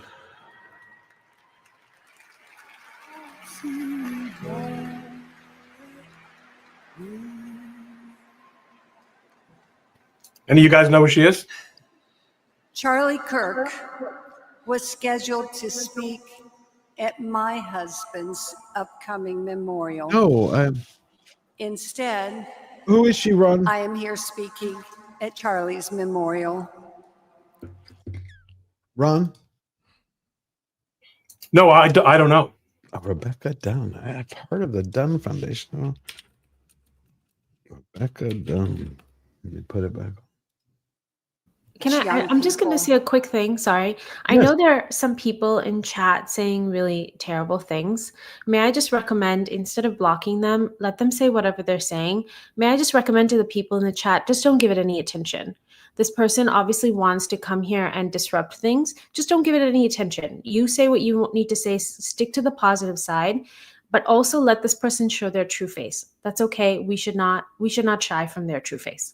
No, I think that's one of the best things to happen in the last in the last 12 days is people are speaking up and they're showing who they are. Some are unmasking themselves and we see what's underneath is but a monster. Others are coming out and showing their strength, their caring, their kindness, that they're willing to listen. I've even had liberal friends of mine who've called me up, some that I've been talking to for years. And one of them's like, I have to think about life now. I have to change. It's simple. We can't hide from them. We've been hiding too long. They want us to be silenced. The best way that you stand up to these people is to let monsters expose themselves. Yeah. That's all. I agree with you. Let monsters. Yeah, Jamie Lee Curtis impressed me as well. And she has said a lot of crazy stuff. Did y'all hear what she said the other day? She said, I disagree with Charlie Kirk, but come on. This can't be allowed to happen. I think she's the only celebrity besides that other one, the Chenoweth. Oh, Kristen Chenoweth, yeah. Ah, she came out and she was crying about it because she made a post. She got so much hate for that as well. I think she was responding to someone else. I can't remember who she was responding to. But she got so much hate for coming out and supporting and, acknowledging that it is a tragedy and that this is something terrible that has happened. Yes, how many people are they spend their time living in hate? It's they cannot win. The reality is hate cannot win. It has a few moments of victory. We had the long march to the institutions. People have now woken up because we went through what Manisha said earlier. Every society goes to sleep at some point. If I remember, Lord Alexander Tytler used to describe it as a 200-year cycle where you started in bondage. You went from bondage to spiritual faith, from spiritual faith to courage, from courage to freedom, from freedom to success. It wasn't the word he used, but it was something like from success to despair, from despair to apathy, from apathy to dependence, and dependence back into bondage. Well, you got to let these people. I'd heard about the fourth turning. Sorry, I'd heard about the fourth turning, that it was a 100-year cycle. I've never heard that, George. I will definitely check that out. Yeah, but yeah, it's Alexander. I'll send you the link. Alexander Tytler, if I'm saying it correctly. Lord Alexander Tytler. Because he basically had this philosophy, and it's a famous quote where he said, no form of democratic society can survive as a democracy. It will only survive until the point that the people figure out that they can vote themselves largesse from the treasury. At that moment is the beginning of the end, because he believed it was all about bad fiscal policy destroyed any country, empire, or civilization. And that once the electors figure that out, politicians figure it out, and all they start doing is who can give people more? And once that happens, he's like, that's it. It's over. Right. I was going to say back to Bag's Claim's point about about letting these people talk. I agree. Let them talk, man. I feel like the more they do this, the more shit they pull, the more you're going to get like these Bill Maher type liberals who are at this point in the middle, moving more towards the right. That's what's going to happen. You're going to get more moderate liberals just becoming straight up right because the left is pushing them away. Most definitely. I think we should take a look at that real quick while Rebecca Dunn is speaking. Bill Maher was brilliant. I was stunned that someone who was on the left went after the left the way he did. Well, the thing is, a lot of Gen X liberals think like Bill Maher does, right? And they're either barely hanging on to the left or they just completely left the left completely. Hold on. I think this is it. Yeah, I agree. It's the left has run so far to the left that they've left they've left the Gen They've left the Xers left. side. Yeah, they've left the left. Yeah, and I think exactly. The verbal, what you're saying is that it's waking up their own party too to the kind of infestation of just terrible demonic people that they've allowed to run their party. And now I think there's going to be I think one of the things I found really interesting is that when the election when Trump won, some of my friends came up to me that are on the left, and they said, we've kind of had a wake up call in the sense that we thought Kamala was going to win. Why is it that a Republican won, and now we're just sort of going back and rethinking everything? They were still going to stay on the left, but they were just rethinking sort of what exactly was going on in the country. And I said, the Republicans didn't win. Everybody who's in leadership are ex-Democrats. I mean, you have Robert F. Kennedy, you have Trump, who was a Democrat, you have Elon Musk, who was a Democrat, you have Vivek Ramaswamy, who was a Democrat, you have Tulsi Gabbard, who was a Democrat. The Republican Party were warmongers that got really taken out of power because Trump came in, sort of bashed the Republican Party and essentially took over, and the people wanted that. So and what happened is that the Republicans all went over to the left. I mean, Liz Cheney was supporting Kamala Harris. Kamala Harris was supporting Liz Cheney. The left became the party of war. So, when I said that to them, they were astounded. I mean, that is not how they had looked at it at all. And I think the Republicans have had their renaissance. They've gone through a complete overhaul. Now the left has to do the same thing. They need to go through because we need that balance. We need the left and right balance. One party should not be in charge of everything. I do think that we are now going into an era where the Republicans will be in charge for a little bit. And we need that. We need a lot of cleanup because of the damage that the left has done over the last 15 years. And the left needs to get their act together in that time that they're out of power. They need to come up with a good coalition where then after, once the Republicans have done a lot of their work, it's what you were saying, George, it's a cycle, right? There are periods where something needs, there's a period where the power shifts from one side to another, but then as the power shifts and it stays there for a little bit, it starts to get corrupted. It needs the challenge from the other side. It's a constant back and forth pendulum swing of challenges and corruption.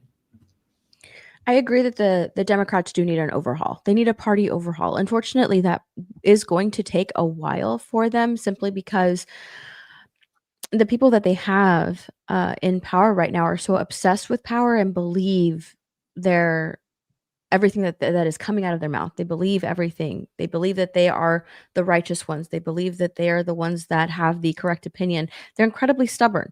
And unless they really look inward and think, okay, I kind of have to change some things, that the overhaul will never come. But they are going to have to do a full party overhaul because, I mean, they're not popular right now. Not at all. Not even a little bit. And it's because they have let the sort of far left extremists sort of take over their party, take over the narrative. And they've been the loudest ones within that party. So. Well, it's a good thing then if you have more moderate voices which start to sprout up and you have more people like Bill Maher. You think Bill Maher saw he seems to have been different ever since the election. Do you pay attention to Gothics at all, Bill Maher? I do. I mean, I don't know. I take it with a grain of salt because I understand that people can change their mind and come to their senses, but I still look at him as a person who hasn't fully gotten it yet. It's like the people that say, there's violence on both sides. It's like, yeah, no shit. But in comparison, I think we can isolate where a lot of it is coming from. I think it's dishonest to say otherwise. Yeah. But I've been listening to him. Like I said, I'm just you're cutting through the crap. You're like, I want to see real evidence. Right. And also the other thing that I want to say too is the concerning thing for me is seeing how a lot of people are walking away from the left, and I think people underestimate how quickly the right can turn into the left. And that's why I think it's better to look at it as like a good versus evil and not like a political thing, because watch how quickly the right will turn in. And I'm already seeing it. Like people are just ready to go to war. Like, yeah, civil war. And I'm like, you don't understand. You're walking into a trap, and there's part of me that thinks all of these radicals on the left are not as dumb as we may perceive them to be, because they know that they're pushing people away. So why would you knowingly do that unless you're trying to consolidate power on another side? Does that make sense? It does, but but that would mean that they would win when you look at the percentages. Like Verbal and I talked last week, it feels that many parts of the situation, especially since Irina Zarutska, like we've had one horrible event after another that feels like someone's trying to push us in the middle so we can tear each other apart. That's The what people who run the Democratic Party are terrified of the radical base. There's a dynamic problem there, because the radical base provides them with street violence and activism, which they depend on. It's an important part of what they do. They also, to a very large extent, provide them with money. Neville Roy Singham and George, is the other, the other George Soros. Might be richer than Soros. Very, very radical people. They are motivated to give money to the left. These are the people who radical policies don't affect them at all. Their lives are they're living in a stratosphere. They push the party to the left, and they're not that worried about electoral consequences because they believe that they have the system figured out and that they don't have to worry about electoral consequences, which is why Trump's U.S. aid moves got them so upset, because U.S. aid has been funding slush a fund. lot of what's gone on the left for a very long time. That's why they've also gone to court over every single executive order, because these orders are piece by piece taking apart the system by which the left has tried to make democracy itself irrelevant. Keep in mind, the Democratic Party has never been a grassroots party. It has always branded itself as a grassroots party, but it has only ever been a top-down party. And the only way that can ever change is if they actually become a minority party in Congress, the way the Republicans were during the Roosevelt administration, right, which is a big ask. But there's a third component, right? I talked about the power, and I talked about the money. They not only do they not have principles, they don't argue principles, they don't debate principles, they don't stand for principles, but they don't even have limiting principles with respect to any of their positions. That's why leftist terror can never be denounced, because they're with it. That's why the most extreme versions of culture war, and the gender stuff and the extreme reverse racism can never be denounced, because there's never an enemy to the left. Right, you can't go far enough. And therefore, they ultimately, I do think, Steph, that they're going to get there. I think they're going to, because of the brave things that Trump and his administration are doing now, and frankly, the Supreme Court stepping up to the extent that it has, which has been quite considerable. I think we're going to see real change. Oh, I think it's here. In the beginning, I said I think the world has changed forever from September 9th, September 10th on forward. Here's what Bill Maher actually said that we started this whole conversation before we get back to the memorial service. Life is fucking weird. It was 24 years to the day that I made comments on ABC that got me canceled from that network, and Jimmy Kimmel took my slot. Did you know that at Politically Incorrect? Oh, yes, I got canceled before cancel even had a culture. So do headlines. Yeah, this is on my wall from the Variety. White House keeps heat on ABC's more. This shit ain't new. It's worse. We'll get to that. But, you know, ABC, they are steady. ABC stands for always be caving. So, Jimmy, pal, I am with you. I support you. And on the bright side, you don't have to pretend anymore that you like Disneyland. That was always a great part of it for me when I got my ass canned over there. Where is the other section? Did they re-edit this? Well, which section? The one where he was actually going after him for a minute. I had that. Hold on. Sometimes he does it at the end. Yeah, I had like with his final thoughts. I didn't see that particular episode. Hold on. I'm gonna go back to the memorial while I look for that.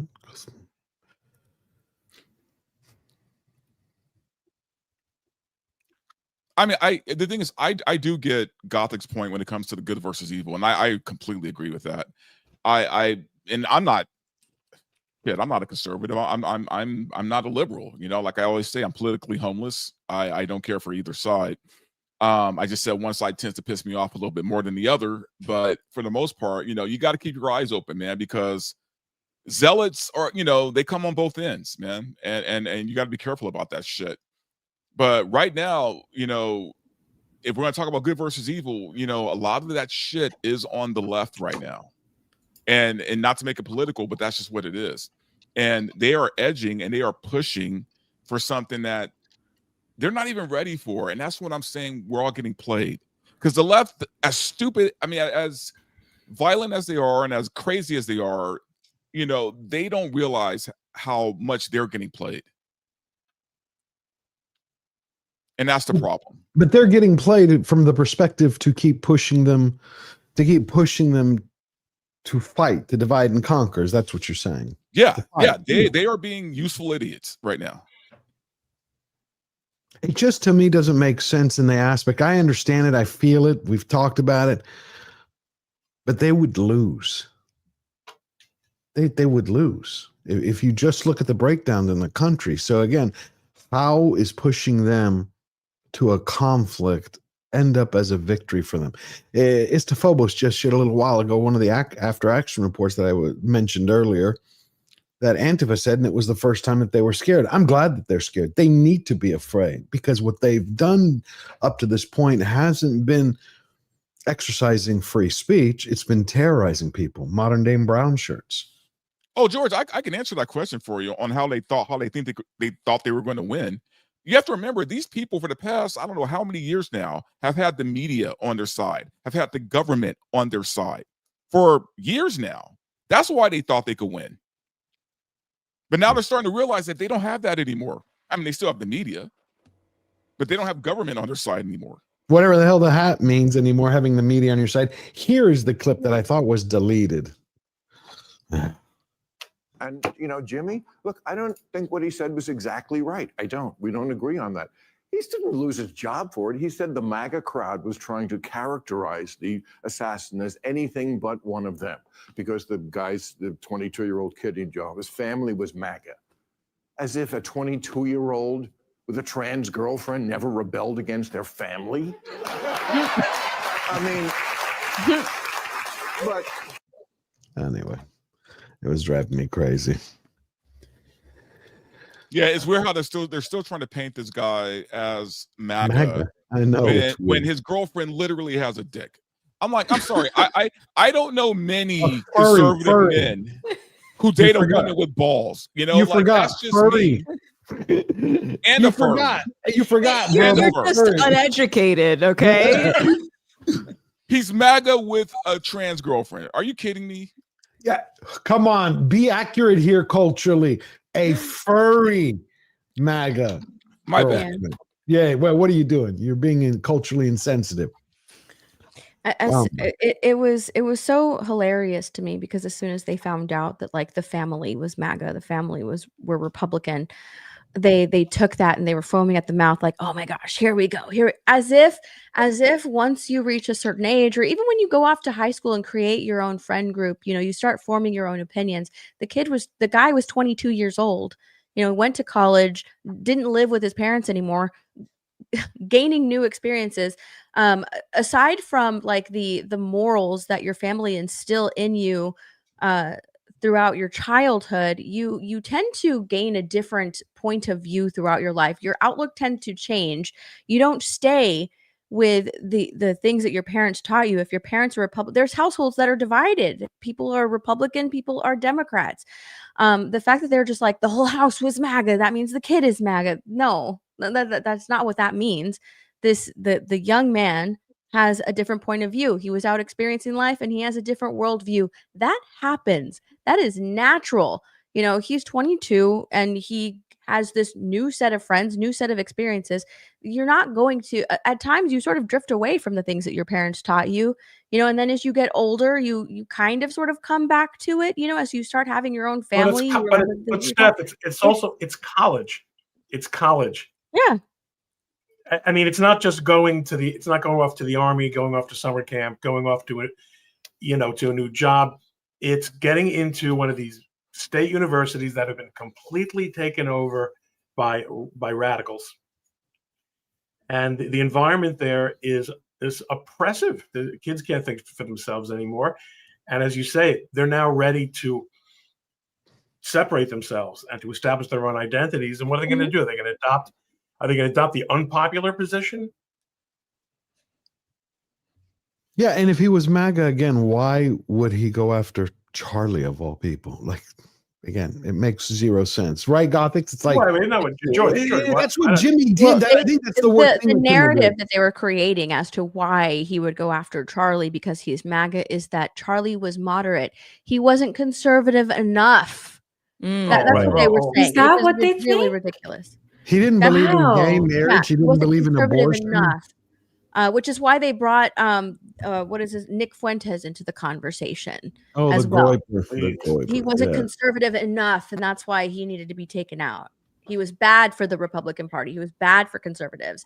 He wasn't conservative enough. That's the man with the trans girlfriend thinks that Charlie Kirk is a conservative. Yeah, that was the narrative they were running with for a while, which is completely ridiculous.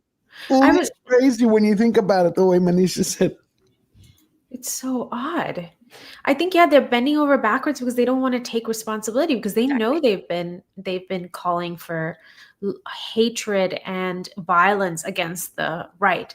And of course they're not going to take responsibility for that. Right off the bat, they're continuing to do that. They're continuing to talk about how the right needs to be destroyed. But it's the same way. Remember in 2020 where you had reporters when you had cities and buildings burning down, they're like, this is the summer of love. Yeah. Fire's behind you. Don't worry about it. Yeah. That's what they're relying on. They're relying on an entire base that is not open to critical thinking at all. They don't think for themselves at all. This is why so many people they don't have the tools. They are incapable of doing it. Yes, they're incapable of doing it. Do you all remember that video that went viral of Charlie debating a woman on a college campus? And I believe Vivek Ramaswamy was with him too. And she said, "Who are you? Why are you even here?"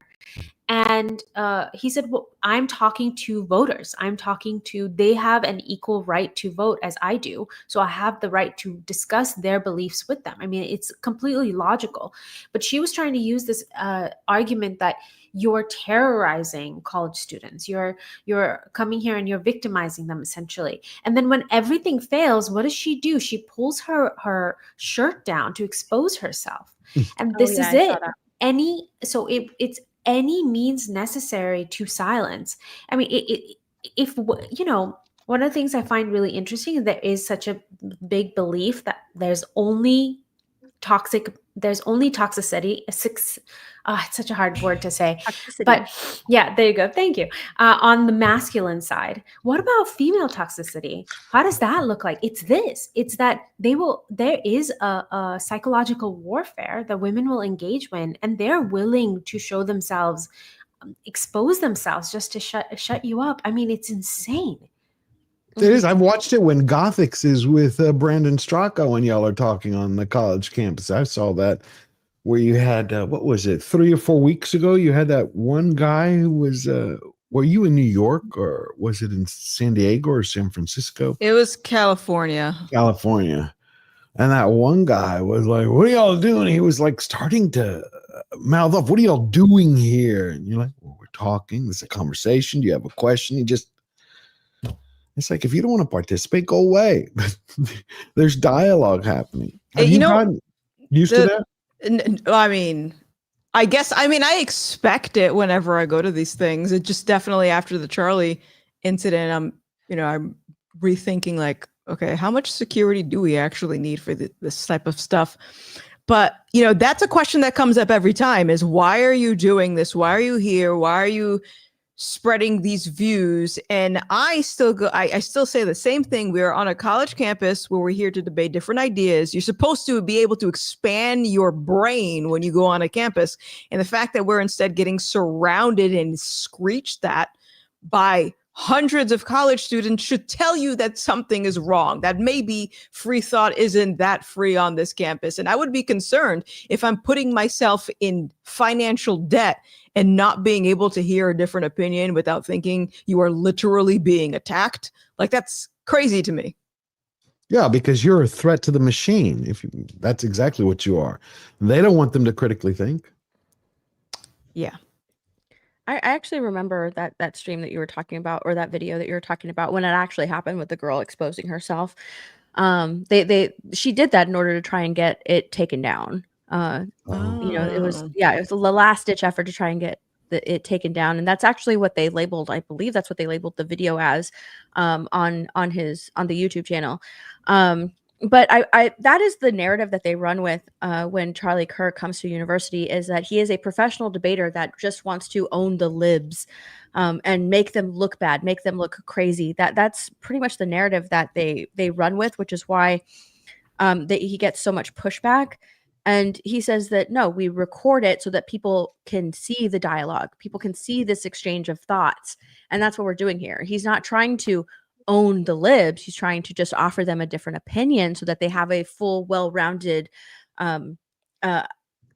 a view of how the world is, of all of these thoughts put together, and maybe, just maybe, change their opinion or let them dig a little deeper, let them do their own research. And that's why a lot of times with when he's talking to a lot of these students on campuses, he ends it with, maybe you should give that a little more thought. Maybe you should think on that. Maybe you should consider that. He would always leave a lot of the conversations like that, or end a lot of the conversations like that with those types of phrases. Maybe it's something to think about. And even the people who are debating him, will offer him an idea that he doesn't have any knowledge on. And so he will look into that later, because he wants to form a really a good opinion about the things that he's talking about. So it's an exchange of ideas and just a wealth of knowledge that he just, wants to impart on all of these kids that are attending these debates. It's not done with any type of malice.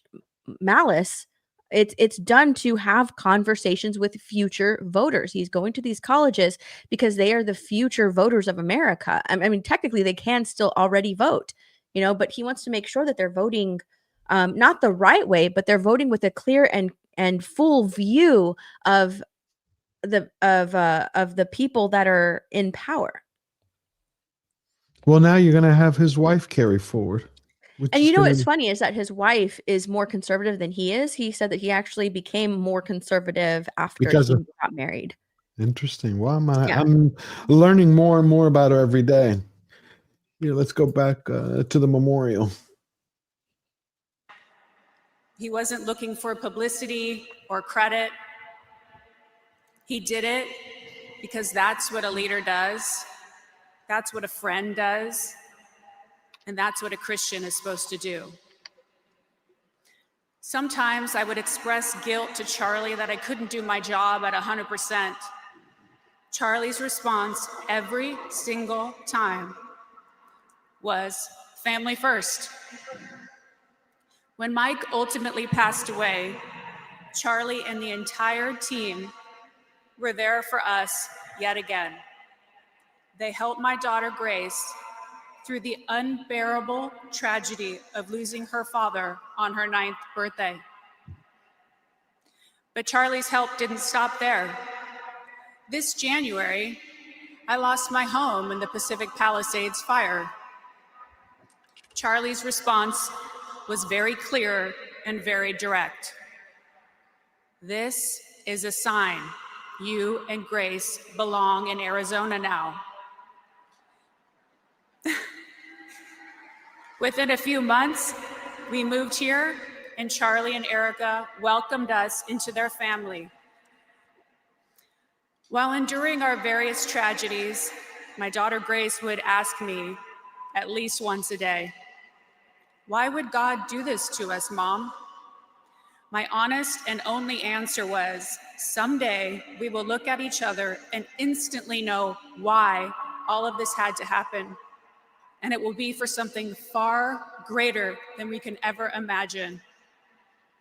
In my first conversation with Grace after Charlie's death, Grace said to me through tears over the phone, "Mom, this is the answer to my question. This is our why. Now we can be there for Erika and Gigi and Mac, the way they were there for us."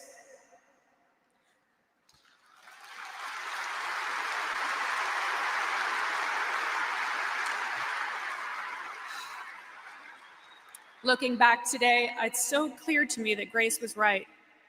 I know for certain that my late husband, Mike, Charlie, and God were guiding us here for this very moment in time. It was always written. Erika, Grace and I will support you and your babies the way you and Charlie were there for us in our darkest days.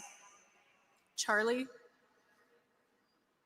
we will miss your words of wisdom, your high-pitched laugh, it was kind of awkward,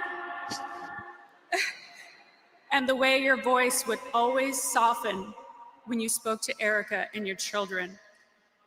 And I promise we're gonna make TPUSA so big that it reaches you in heaven.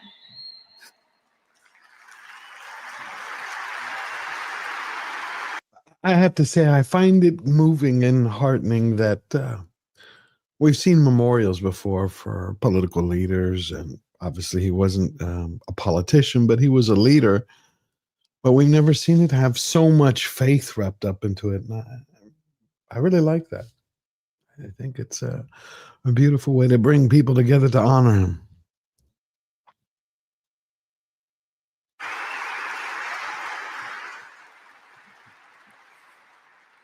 Everything Charlie prayed for in his life, a restoration of faith, a rebirth of patriotism, is coming to fruition in his death.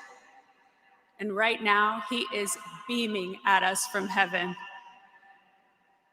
The fact that we pulled this off in 7 days is a miracle that only Charlie Kirk can deliver, by the way.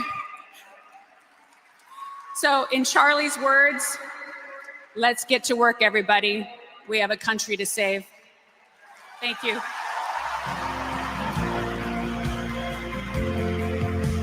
I love that after his passing, we've found out just so much, how much more of an impact he's had on the current politics. The fact that he did pretty much deliver the young person vote and delivered such a swing. Robert F. Kennedy Jr. came out and said that he brokered the meeting between Trump and himself. And of course, then RFK Jr. brought all of his support with him. And even the celebration that he had set up for that very momentous handshake that RFK Jr. did and Trump did, that, I mean, he did so much, and he was just working in the background tirelessly for this country. Yeah, he lived what he believed in, and it doesn't get better than that in life. You know, you do what you believe in, you practice what you preach. But think about it, RFK Jr., you just mentioned him. He embraced President Trump to make the country better, and he lost his family in the process and gained another one in many ways. That's right. That's right. Very sad and very happy at the same time. And I didn't know how much Kirk was involved. Didn't know. I watched his videos for a long time. I did not know the impact he was having, like the magnitude of it. I didn't either. I didn't really appreciate it. Same Yeah. here. I thought I knew that they did some campus stuff. I knew they had an annual conference. I didn't have any idea of the extent of influence. Mm-hmm. I think I saw someone. I don't remember where or what creator it was, but yeah, he pretty much single-handedly got the youth, the college students, like the young kids, into politics and started paying attention, giving them a full, well-rounded view of conservatism, what we stand for, and I think that because he was so impactful when it comes to youth voters, that person, I really wish that I could remember who it was, said that, his passing sort of ignited even more young people, because it was like they were losing a brother. It was like they lost a brother, a big brother who spoke up for them on Yes. campus when no one else would, because a lot of college campuses are left leaning. If you already have those views and you are already conservative, you are looked down upon. Even the teachers will grade you upon that. That they'll treat you, they'll give you, they'll grade your stuff with a harsher view because they know that you're a conservative. And Charlie stood up for those kids. Charlie stood up for them, gave them a voice. And that voice was quickly taken away from them. So it was described it as, it was like them losing the big brother that would stand up for them on campus. And but yeah, he was very impactful, especially with the young people. Yeah, I didn't know that. I like the way you put that, as a big brother, someone they could turn to, and because of all the pressure that they would be surrounded with, whether it was from professors or from students. I hope Turning Points USA now not fills it. You can't fill it. You can't replace Charlie Kirk, but you can have people step into it to be able to be there for them, because now is an important time.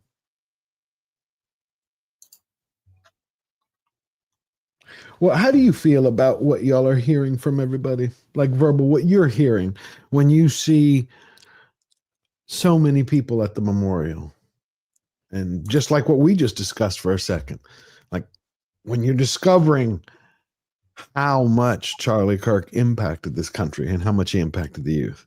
Does that move you? Yeah, man. And I've said before, I didn't agree with Charlie Kirk on everything. Like there were some things I definitely disagree with him about. But him getting killed in the way that he did, it's not just about the man, right? It's about what he represented, which was us being able just to speak, having free speech, and that's what it was really an attack on, and the left have this ability to separate a human being from a cause. You know what I mean?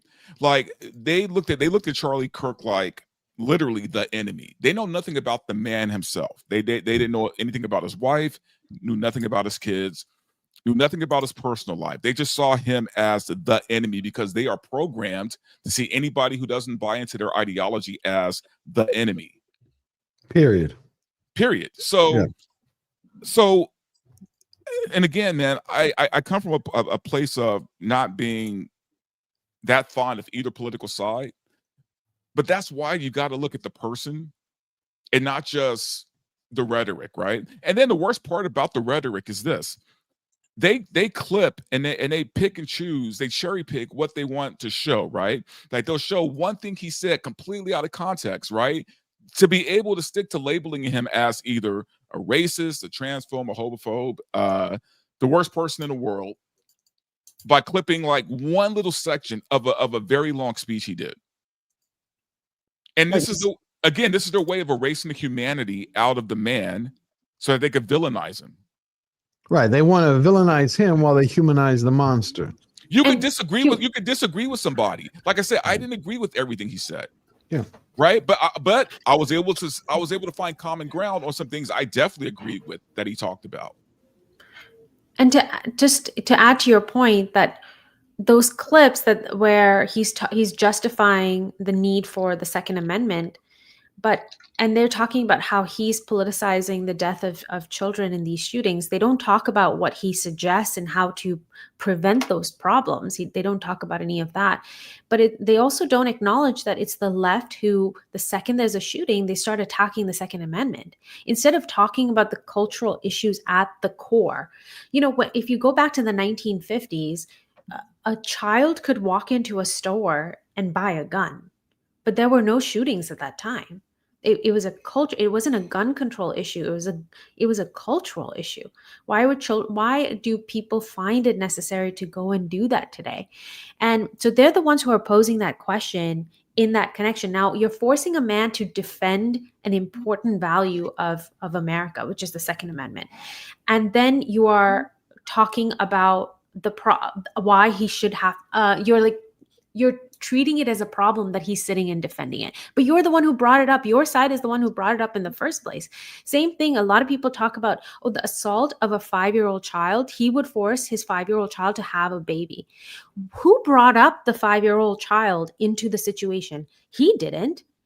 A woman who's arguing for abortion brought up that, what would you do if your 5-year-old child was assaulted? What a thing to even bring up. Mm-hmm. But they're trying to win the argument, so they try to make it as emotionally charged as possible. So they use an edge case, a once in a million case where a girl somewhere had a child at 5, which is like otherwise completely impossible. But and the irony is they hate kids. They hate kids. That's the irony about it. They get a good point. That's a good point. Anisha just said it. They want to win the argument. He wanted to win the soul of the nation.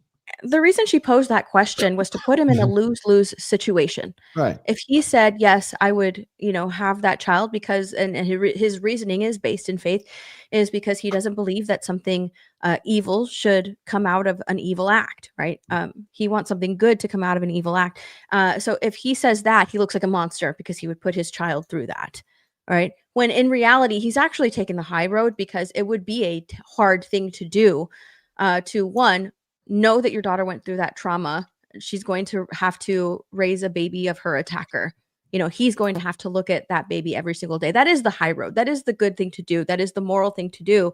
And, and that is something that they would have to go through almost every single day as a family. Whereas if he says, no, I will let her get an abortion, then he's completely throwing away all of his worldview, all of his faith, to have the child get an abortion. So he is put in a lose-lose situation. And she knew that going in, asking that question.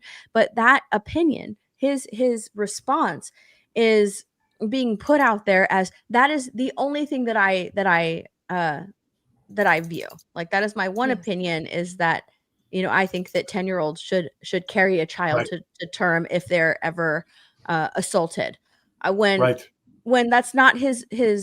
I mean, yes, it is based in it is his opinion based in faith, but it is his answer to a question that was posed to him. It is a lose-lose question, and the person that argued with him on that Jubilee episode knew that. She knew what she was going to do. She knew absolutely right. It was a lose question, absolutely. Yeah. And also the piece is that, if something happens to a 5-year-old child, whose responsibility is that? It's the father's. It's the failure of the father, unable to, and that's how a father would think of it, is that I failed to protect my child. Whose responsibility are these children? Benny Johnson is speaking really quickly. I'm sorry. I don't mean to interrupt. Sure. Yeah, that's Hold on, let me get him.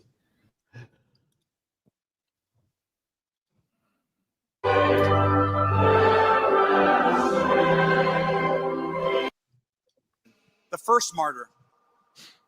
Stephen was killed for speaking the truth about Christ, much like Charlie Kirk.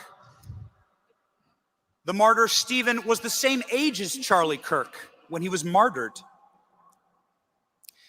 At that time, Christianity was just a few very scared Christians in Jerusalem.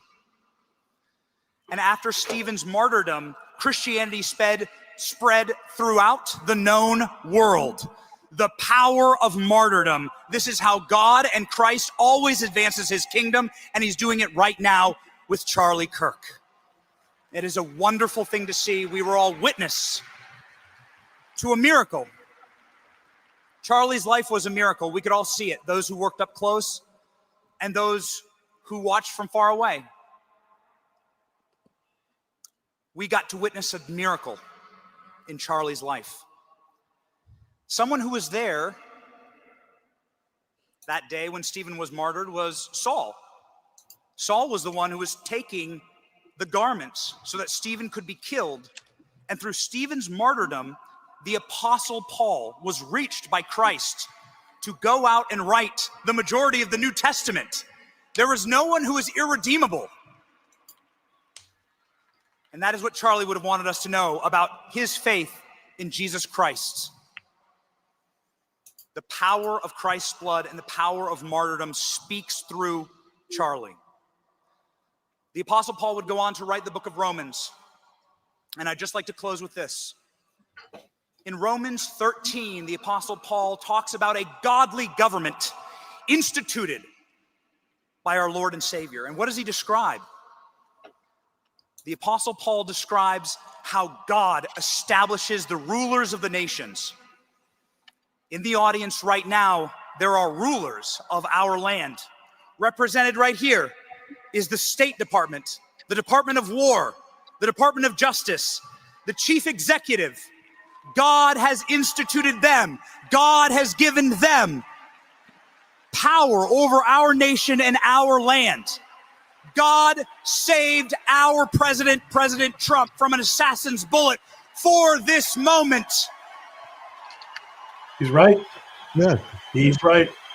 Kim, there's no question about it. No, there's not. Absolutely not.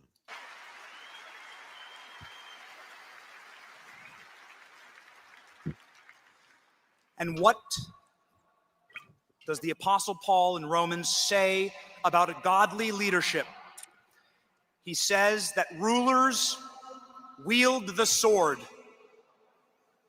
for the protection of good men and for the terror of evil men. May we pray that our rulers here, rightfully instituted and given power by our God, wield the sword for the terror of evil men in our nation in Charlie's memory. Works for me.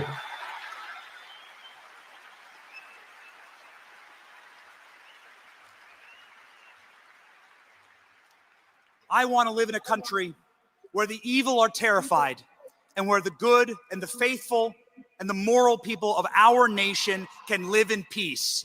Debate in That is exactly what we were saying earlier. It's what I said. They need to start trembling. Evil needs to start trembling. You cannot coexist with it in the same place. Can't. I agree 100%. Anybody else? Any thoughts? Gothics, what do you think about what Benny is saying? I mean, I agree with it. Nothing else to add to it. Yeah. Ron, what about you? Benny nailed it, and I don't mind saying that the concept of the power that comes through martyrdom is one that is shared by Judaism, yes, and Christianity, and the fact that what happened 2 weeks ago has resulted in most of the most powerful people in the state of our great country being present at this event is a complete proof of that. I agree. 100%. Peace, disagree in peace, and start families in peace. And so we want to thank the administration for being here and carrying out that godly mission of wielding the sword against evil.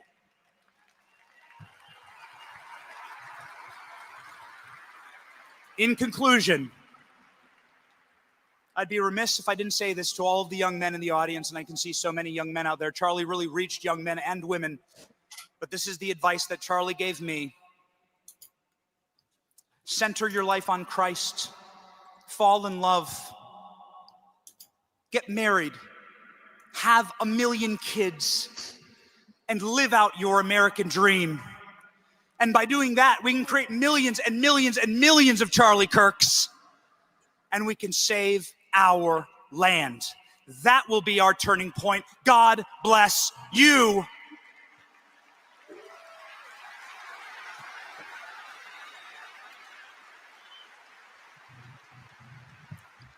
And God bless Charlie Kirk. He's looking down on us, smiling from heaven. God bless you. Thank you. Beautiful. Well said. Well said. It's the most serious and substantial thing I've ever heard from Benny. Yeah, somebody asked a question here. How do you make evil tremble when they think they're righteous? I think it doesn't matter what they think. Anybody else want to answer that? Well, tremble is fear, right? They have to feel fear. Correct. I think it doesn't matter how they take it, as long as they, no vulgarity today for me, as long as they tremble and they stop committing evil acts. Here's Dr. Ben. I think you show them that they're outnumbered. And Yeah. right now, they can see they are outnumbered. Yep, perfectly said again, Steph. American Cornerstone Institute grieve with everyone as we think about the loss of our friend and partner, Charlie Kirk. But did you hear a political figure last week saying that Charlie Kirk was ignorant because he didn't have a college degree? Oh, God. I've seen him run circles around people with college degrees. They're talking about Chuck Schumer and a couple of others who said he didn't know what he was talking about. He was ignorant because he didn't graduate. He constantly attacked those who went to university. To be fair, Chuck Schumer is the antithesis of a political leader. Yeah. You put it. The fact that they're using that against him, that he didn't go to college or whatever, is hilarious because Charlie Kirk like totally embraced that, and it's not like it was something that he hid. It was something that he put out there. But I think that's exactly why he was so dangerous to, the elite universities and to the mainstream media, because he would tell kids, look at where I'm at. I didn't complete college. I didn't go. I'm here. I was moved by a message, a mission, and this is what I'm doing. And you don't get a lot of kids going into debt for the rest of their lives to be programmed. Okay, not a problem. Manisha, you have to get going. Yes, I'm so sorry, George. I usually like to give you a heads up, but something's popped up. It's all right, my friend. I just wanted to wish you well and thank you for holding this stream. I wanted to wish all the rest of you well as well. I think processing stuff like this together is actually really helpful in hearing all of your perspectives. And I hope the people watching this feel like that too, because it's definitely helped me a lot get through a hard time. It's wonderful to see you here. I hope everything's okay and you have a blessed week, my friend. Thank you. All of you as well. Take care. Bye-bye.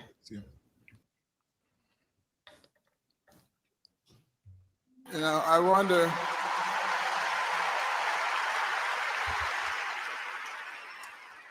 if that political figure realizes that most of learning in life comes outside of the classroom. Yeah. And I am delighted to see the young people of our land merging with the older people like me and moving in the same direction and understanding that our nation was founded upon the kind of principles that allowed us to rise from nothing to the pinnacle of the world in record time. That was no accident. That was because of what we believed, including our Judeo-Christian beliefs, that our rights come from our Creator and not from government.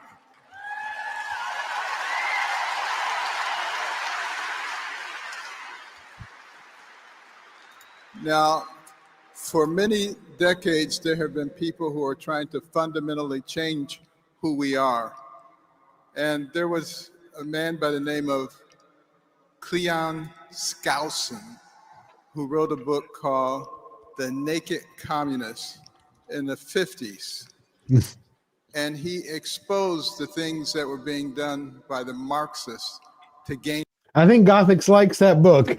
I have been recommending that book for like years. You want to know what's going on? You read that book. It lays it all out. Absolutely. You do that and listen to a lot of Yuri Bezmenov, and you're going to know where we are and where we're at. I think actually, I don't know if Yuri Bezmenov or the book were able to foresee a situation like this. Would you say? Like a turning point as this? Because Yuri Bezmenov would say that we were in where? The third chapter? Yeah. Well, I only saw that interview that Yuri Bezmenov had, and I don't recall him giving a solution, whereas The Naked Communist, at least the updated version, it gives you a solution. That solution being you have to turn around and go back towards God. Yeah. Because there's a reason why Marxists, they go after religion, because they don't want there to be any type of unified morality, because they want to be the moral figures. Exactly. It's religion is the kryptonite for communism. For any cult, actually. It's the same reason why Mao, that was the first thing he did. The second thing he did is he went after people's pets, believe it or not. He said, you can't own pets. Your loyalty has to be completely to the state. You can't have any emotional bond with anything else but the state. It would be bourgeois. I love Ben Carson, another brilliant mind. In control of our country. Such things as gaining control of the public education system and the teacher unions, so that you could infiltrate and indoctrinate our young people. It was a radical leftist who said, give me your children to teach for 4 years, and the seed that I sow will never be uprooted. That's what's going on.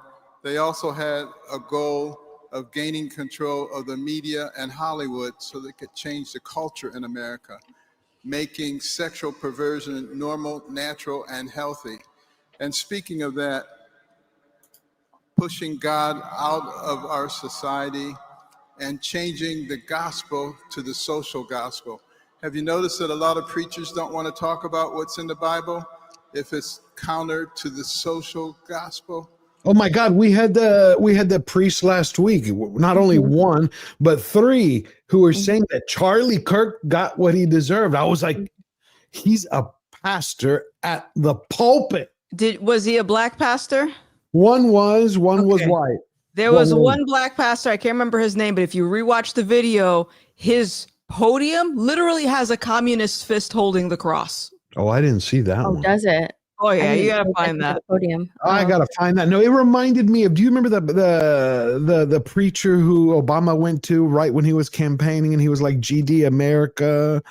You know what I'm talking. When Obama was campaigning, I'm not sure. Yeah, it was the guy who was cursing up and down. They're like, "This is the end of Obama's campaign. How is he going to explain it?" Because he said, "I've been going to this church in Chicago for 20 years," and the guy was like cursing America up and down. He said it was. What was it called? It was called liberation theology. Liberation theology. But yeah, I saw pastors going nuts. I'm like, how are you a man of God? Because they're condoning murder. No, they're called they're false prophets, man. Yeah, false prophets. No better way to put it. False prophets. I'm gonna find that what you were talking about. I'm looking for it right now. You know, if Dr. Ben Carson just had a little bit of anima, a little bit of spirit, he would be able to rally millions. He's so insightful, so sharp. If he had a little bit of that, for lack of a better word, Trumpism. Charisma is the word you're looking for. It's not charisma. He's not animated. He has no. It's like, come on, a little bit. But I love charisma.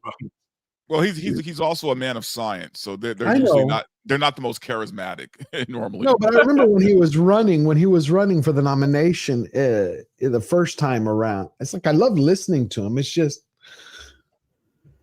Yeah, just need a little bit of spark. We'll go back to Dr. Ben Carson. Well, I challenge the ministers out there to talk about what the Bible says and not what the leftists say.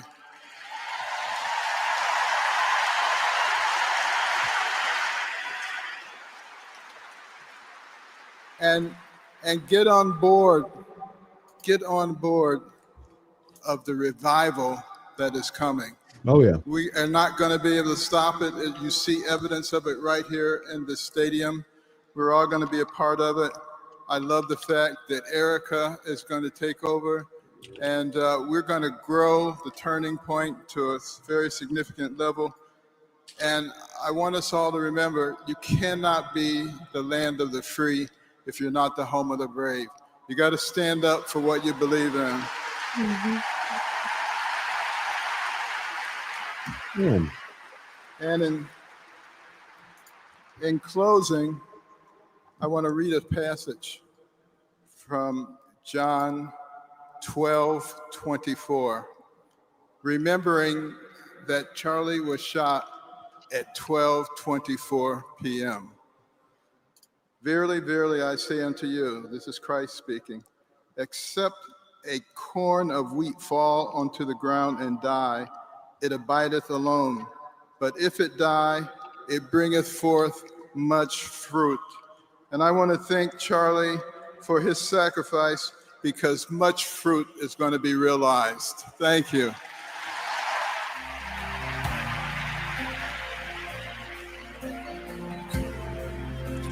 God bless him. He's a brilliant man. Brilliant man. I got that from you. You got booted. I had my YouTube channel. It shut down. I had to reload it. I thought maybe it had actually. Yeah, there's something crazy going on. There's something crazy going on. Thank you, Jim. Thank you, everybody who's sending support to the channel. I can't do this without you. Bless you. I'm going to read it at the end of the stream just so I don't interrupt everything.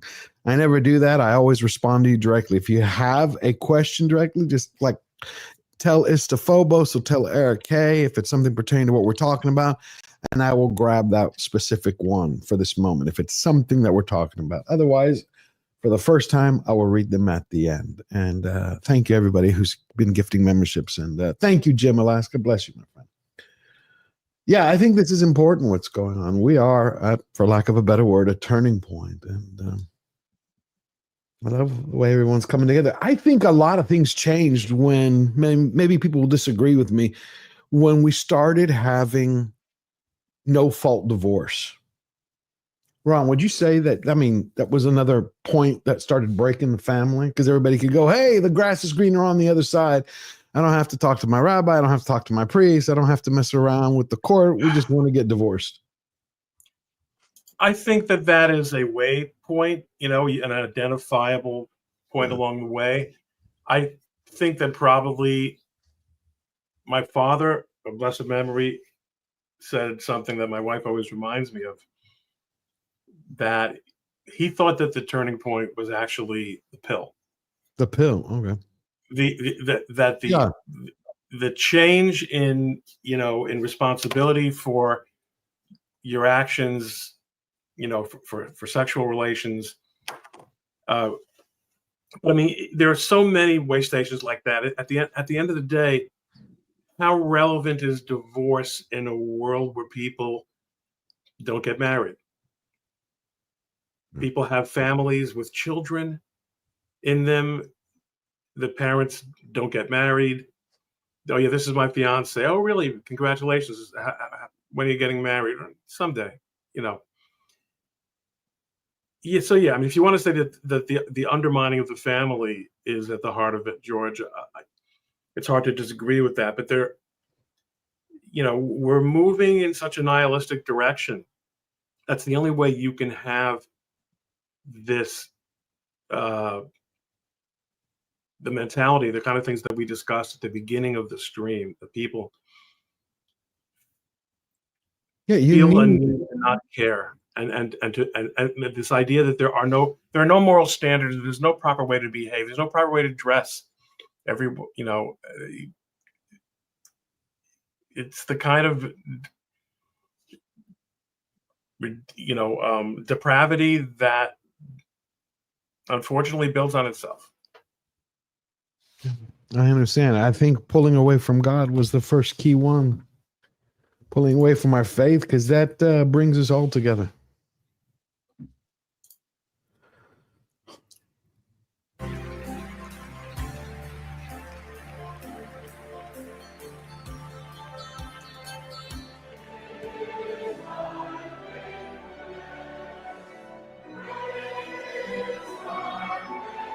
Let's see who is next. For your job as TPUSA's National Anna Hispanic Paulina. Outreach Director. Charlie believed with every fiber of his being that the youth of this nation would save it. His fierce patriotism, his unyielding boldness, his prophetic foresight, these were the sparks that lit the path for me on the eve of my departure to medical school to decide to change course and join TPUSA, where I could help Charlie battle the socialist indoctrination on college campuses. The year I spent at TPUSA traveling with Charlie is where I honed my voice in the crucible of politics and ultimately forged the path that led me to Congress. I saw Charlie grow from a young man with conferences of a few hundred people to one of the most powerful men in the world, walking alongside presidents and titans. I saw him grow a beautiful family, all the while remaining a humble leader who quietly raised up others to forward the movement. Today, we honor a patriot whose love of this nation burns as brightly as the founding fathers during the birth of our republic.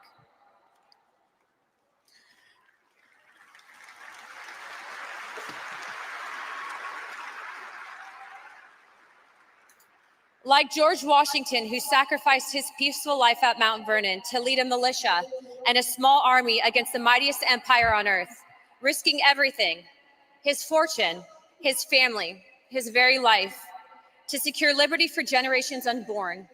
Charlie poured out his youth, his energy, and his unshakable resolve to awaken America's youth from the slumber of complacency and to mobilize millions this past election cycle to reclaim the principles of truth and self-governance that define our exceptional nation.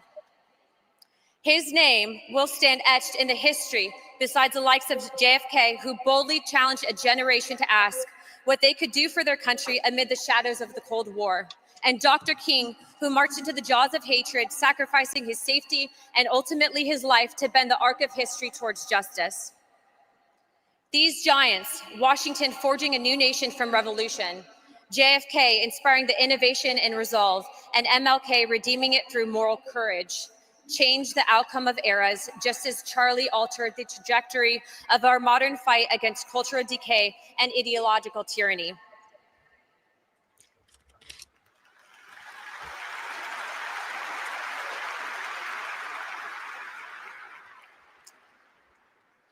He didn't just speak of patriotism, he lived it, giving everything to ignite a movement that turned the tide for conservatism, empowering young voices to challenge the status quo and to secure a brighter future for America. And as I stand here today, looking at thousands of young people in this crowd, I realize that Charlie's vision is ablaze in every single one of you, the generation that he entrusted to restore the soul of this nation. So I ask you, will you live boldly as Charlie did? Will you rise to the challenge as Charlie did? Will you speak truth without fear as Charlie did? And will you pray with unwavering faith as Charlie did? If one man can awaken a generation and save a nation, imagine what 10,000 can do. And we are all Charlie Kirk now, and his legacy has just begun.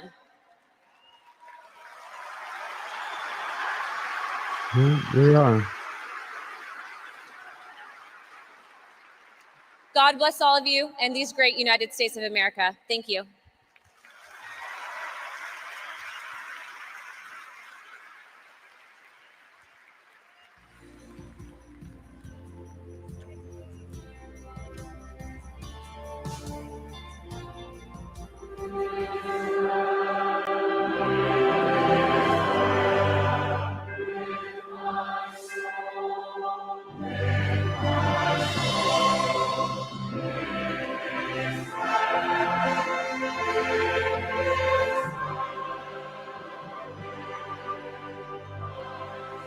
Yeah, we are. We are Charlie Kirk. That's a powerful message. I've seen it. Did you see in Beverly Hills, Gothics, how they flooded the streets last week? No. I was like, in Beverly Hills of all places. I was like, wow, that's surprising. Well, I was stunned. Beverly Hills is actually, from my experience going there, it's very conservative. Really? It's more conservative, I think, than like West Hollywood. Okay.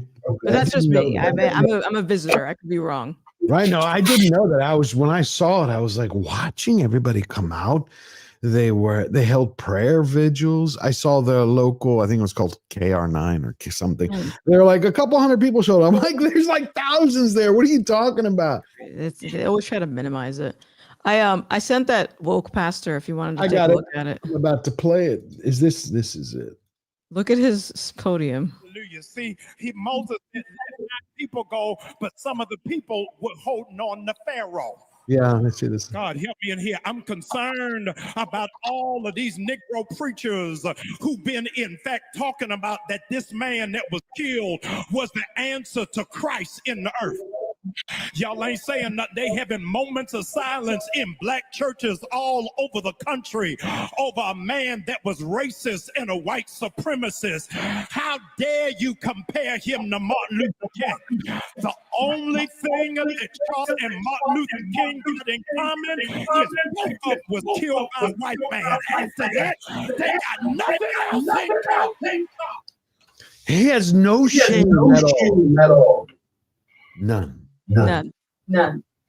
Who's So he doesn't believe in God. There's no way you can stand on the pulpit of a church and lie to hundreds of people and thousands of people through a broadcast and believe in God. People like that. My favorite question to ask them are you Christian first or are you black first? And they always fumble because they don't know how to answer it. He is a Democrat first. There's an echo. Are y'all hearing? I do. I don't know where that's coming from. Yeah, I have no idea. I hear it. Yep. Does somebody have an extra tab open? No. Hello. Hello. Yeah, it's gone. Oh, maybe it's Ron. It's Ron. Oh. Nope. It's Ron. Is it? Yeah. Yeah, it was you. It's okay. It was Ron. Ron isn't echoing so mostly. Yeah. I think we're going to watch a little bit of Jack Posobiec and then we will wrap it up because I just checked. It's supposed to go for 6 hours. Oh, yeah. I got to go. Yeah. We're going to watch one thing and then we're calling it for the day. Everybody, moderators, if you can put out the links. I thought they were going to have President Trump early, but he's, by what I can tell, he's not scheduled to come on for another hour. Woo.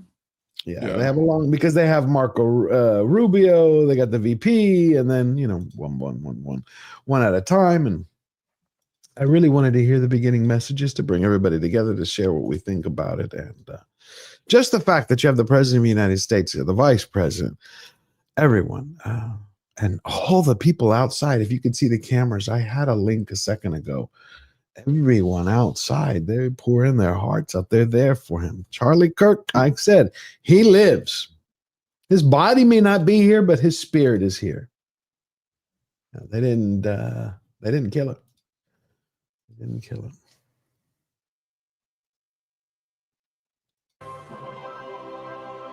Please, Kirk.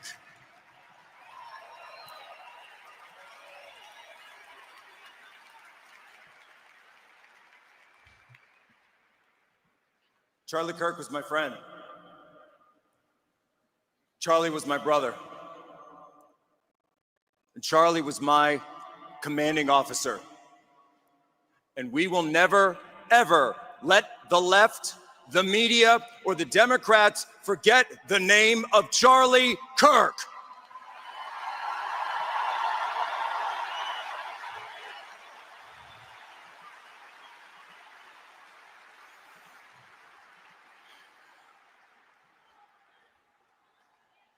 The Bible, we'll get there. Hold on, we'll get there.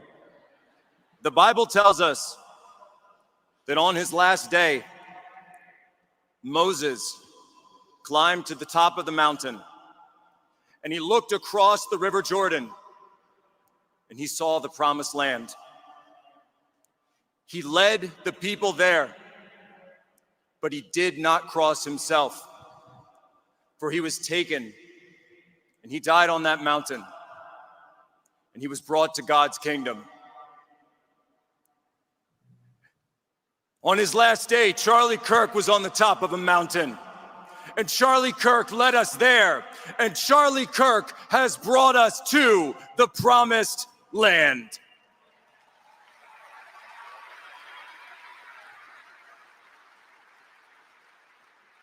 Charlie's death was not just a murder. The true word for what Charlie did is sacrifice. You see, the difference between murder and sacrifice is that sacrifice is a gift. Sacrifice is that last full measure of devotion for God, for country, and for his people, and for his family. Charlie Kirk died for all of you. And Charlie Kirk's gift of his sacrifice means that Charlie Kirk will live forever, not just for all of us, not just for his family and Erika and for his children, but for all future generations of Americans.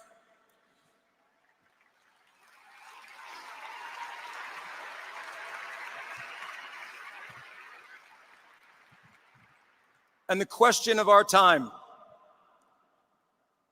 will Western civilization endure? Or will it fracture in two, like so many predict? Well, I say to you that a century from now, when they write of the 2 or 3 pivotal moments that led to the saving of Western civilization, they will write that the sacrifice of Charles James Kirk was the turning point.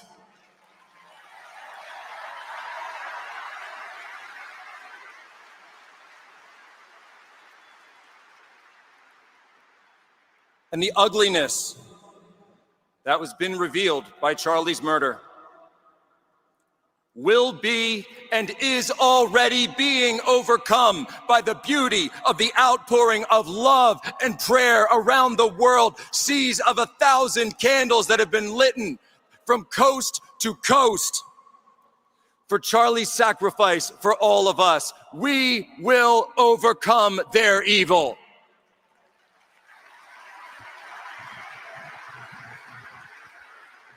And Charlie's sacrifice has given us all, and I see it in your eyes, I see it in the eyes of every man, woman, and child who has come to me since this unspeakable evil happened. We have it now. Charlie gave it to us. He gave us that last bit of courage, that last bit of fight, that last bit of grit and resolve to say no more. We are done.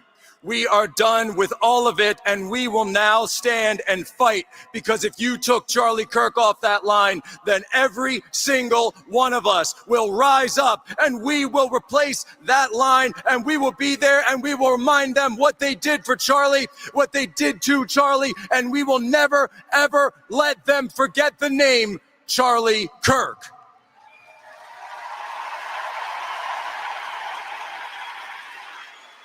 Our civilization will endure.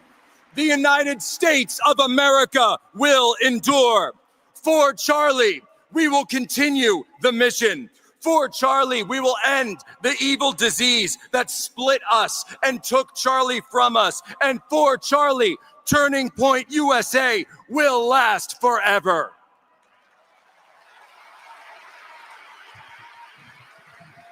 And we will come to find we will come to find that in the final moment, that Western civilization was saved through Charlie's sacrifice in the only way possible, by returning the people to Almighty God.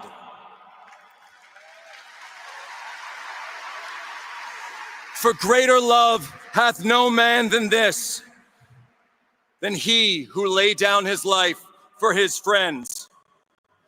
Are you ready to continue the mission?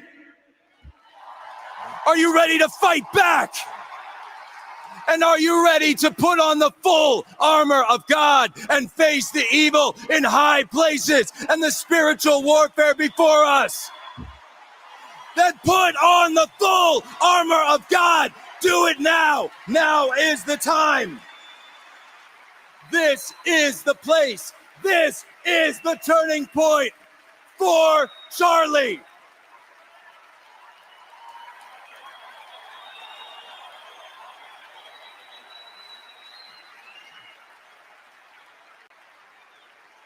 God bless to all of you. God bless to everyone, to Charlie's family, to all the families. And Charlie, until we meet again, brother.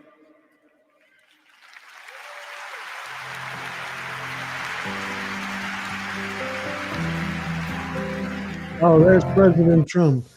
I'm just wondering if he was going to go next, but I don't think so. That was beautiful. I didn't know that Posobiec and him were that close. It felt like they were, amen. It felt like they were very close. Wow. Yeah, that was pretty good. That was pretty good by Jack. I mean, I don't think public speaking is really his forte, but I think he did a great job, and he made, his passion was obviously very real. Yeah, it was obvious. Definitely. All right, I'm going to, if y'all need to go, I appreciate you. Bless you all for coming here today to share this. I'm going to read through the super chats and then wrap it up. If y'all want to stay, you can stay. Thank you, Ron. Catch you I'm later. gonna head out. Okay, thank you, Gothics. Anything you want to share with anyone? Oh, always. I love having you here. Love your brain. Love your heart. Thank you. Thank you, Gothics. See you, Gothics. All right, we're going to read through these real quick. Wow. It's to Phobos for $2. We are Charlie Kirk. Never forget. We're never forgetting. We're Charlie Kirk, and we're just getting started. Thank you, it's to Phobos. Kisama for $5. The left will never tarnish Charlie's memory. We know who Charlie was. He was a good man of God who believed in the good of the people. Demons go home. Demons go home is right. Make them tremble. Make them shake in their boots. Thank you, Kisama. It's to Phobos for another $5. And no cities burned that night. Only peaceful mourning. They say he wasn't important. Then why did they get him? May 10,000 Charlies rise up from this. Amen. I think it's not just 10,000. I think millions. Again, I have not yet seen them, except for North Korea and China. I have every other nation on this earth. I've seen people step up and say we are Charlie Kirk or mourning. Thank you, Phobos. Kasama for another $5. Those who lie to the people are creating monsters. 100%. The thing about monsters is they usually turn on their creators. I'll shed no tears at the time. It is. Exactly. That's why Stalin, Mao, Castro, they always would go back and get rid of the people who helped get them into power because it was inevitable that their fantasies wouldn't come true and they'd turn into enemies. It's to Phobos, gifted 1 Georgia Giant Slayer memberships. Thank you, my brother from another mother. I really appreciate it. I hope whoever got that thanked this to Phobos. I didn't want to interrupt all the conversations nor the service, but I appreciate it. Butter framed in gold for $5. So does being an atheist make you a narcissist, or does being a narcissist make you an atheist? Which comes first? Dante, you want to take that one? I you know what, man? They go hand in hand. There you go. I agree. I agree. I mean, to not believe in God means you believe in yourself, right? Which you worship yourself. You are the most important. Well said. Eric Heffelfinger for $10. If they thought TP was a problem with Charlie in charge, then hell has no fury like a woman scorned, or the wars men will go to for her. That's why I said, first of all, spot on. Erika stated it perfectly. Evildoers do not have any idea what they have done. And once the trial starts, I think it's going to get even worse. Because, they're going to go into discovery. They're going to find out more about his mindset. It's going to be interesting times. Eric K for $5. Any person involved in sterilizing a child and making them trans needs to be put in jail for life. Teachers, doctors, parents, public officials, anyone. Charlie, do you know how many people, if you go look up, how many people who detransitioned thank Charlie? How many kids from college? It would go up to him and thank him. They're like, I was first angry at you, then I was lost, then I was confused. But Charlie Kirk helped them out. And then they guided them. Then they detransitioned, found their way back. Magnum Norse for $10. Yes, only love creates, but there comes a time when deconstruction is necessary. And we've met that point because there's too many indoctrinated people inside many. 100% absolutely believe that. That's why I said love creates, hate repels.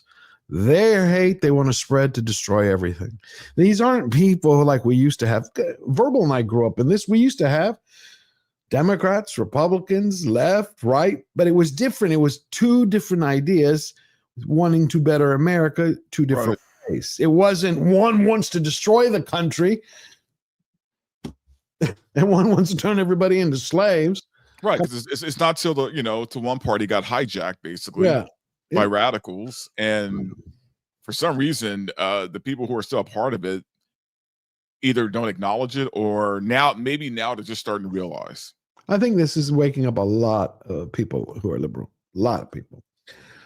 Alpha Omega for $5. Any of you catch Mitokor's stream? Was weird hearing Jim cry. He was so fired up. He gave a fantastic speech about victory and declared war on the left. No, I haven't, but I'm going to go check it out. I'm going to go check it out today. Did you hear that? Mitokor's stream? I heard Destiny is gone. Finally, after he asked for violence, that every conservative should be killed. Yeah, okay, so now what about Hassan? He should be gone too, but he went on Australia Sky News and was saying, that was hyperbole what I was saying. It was for dramatic effect. Everybody who has a brain can understand that was just for color commentary. Color commentary. He called for the left to grab everybody's guts, get in there, slice them and dice them. But he says that's just color commentary, exaggeration to tell a story. Yeah. Thank you, Alpha Omega. Kelly Wynn became a YouTube member. Thank you so much, Kelly Wynn. I can't wait to meet you and see you at the next member stream. Mexican Ironman for $5. Everyone should love and be loved like that scene. Oh, he's talking about where we saw Erika Kirk and Charlie when he got engaged. Yeah, it was beautiful. Damn, I think there's a Mexican crying in the chat. I was crying in my heart here, trying to hold it back. John Posey for $20. I know of everyone on the panel today from other streams, but I love it when George brings this group together. Thank you all for being there for everyone in these troubled times and for continuing the conversation. Thank you and bless you. I really appreciate that. These are wonderful people, wonderful human beings. Nobody better than to spend it with during such times. Sean the artist, formerly known as John Cusick, for $2. The Culminator, always insightful and present. He is. Ron Coleman is light in the darkness, most definitely. Butter Framed in Gold gifted 5 Georgia Giant Slayer memberships. I greatly appreciate from you, sir. And I hope everybody has gone to thank Butter Framed in Gold. It's really important. It brings us together, grows the channel, gets more of your voices out there, and I get to meet more amazing people. Thank you. And then Jim Alaska, one of my very first friends that I ever met because of YouTube, gifted 20 Georgia Giant Slayer members. I hope everybody who got a membership for him, please thank him. He's got a wonderful soul, beautiful heart. Thank you, Jim. I hope everything's going well with you. We also got John Maynard for $20. I think Charlie's main statement would have been, I am a disciple of Christ. I have been called to declare his word among his people, that they may have everlasting life. Straight to the point, beautifully said. For me, I've always I've believed in so many different verses from the Bible. I pulled one up which is always with me. It's Deuteronomy 31:6. That's my favorite from the New King James Version. It's like, be strong and of good courage. Do not fear nor be afraid of them, for the Lord thy God is the one who is with thee always. He will not abandon thee or desert thee ever. Thank you all for being here today. It was my hope we could do this together. Going to have more news as we discovered what happened with Charlie Kirk. Whoever was behind, if anyone was behind it, with the man whose name I don't want to mention, when the trial comes up.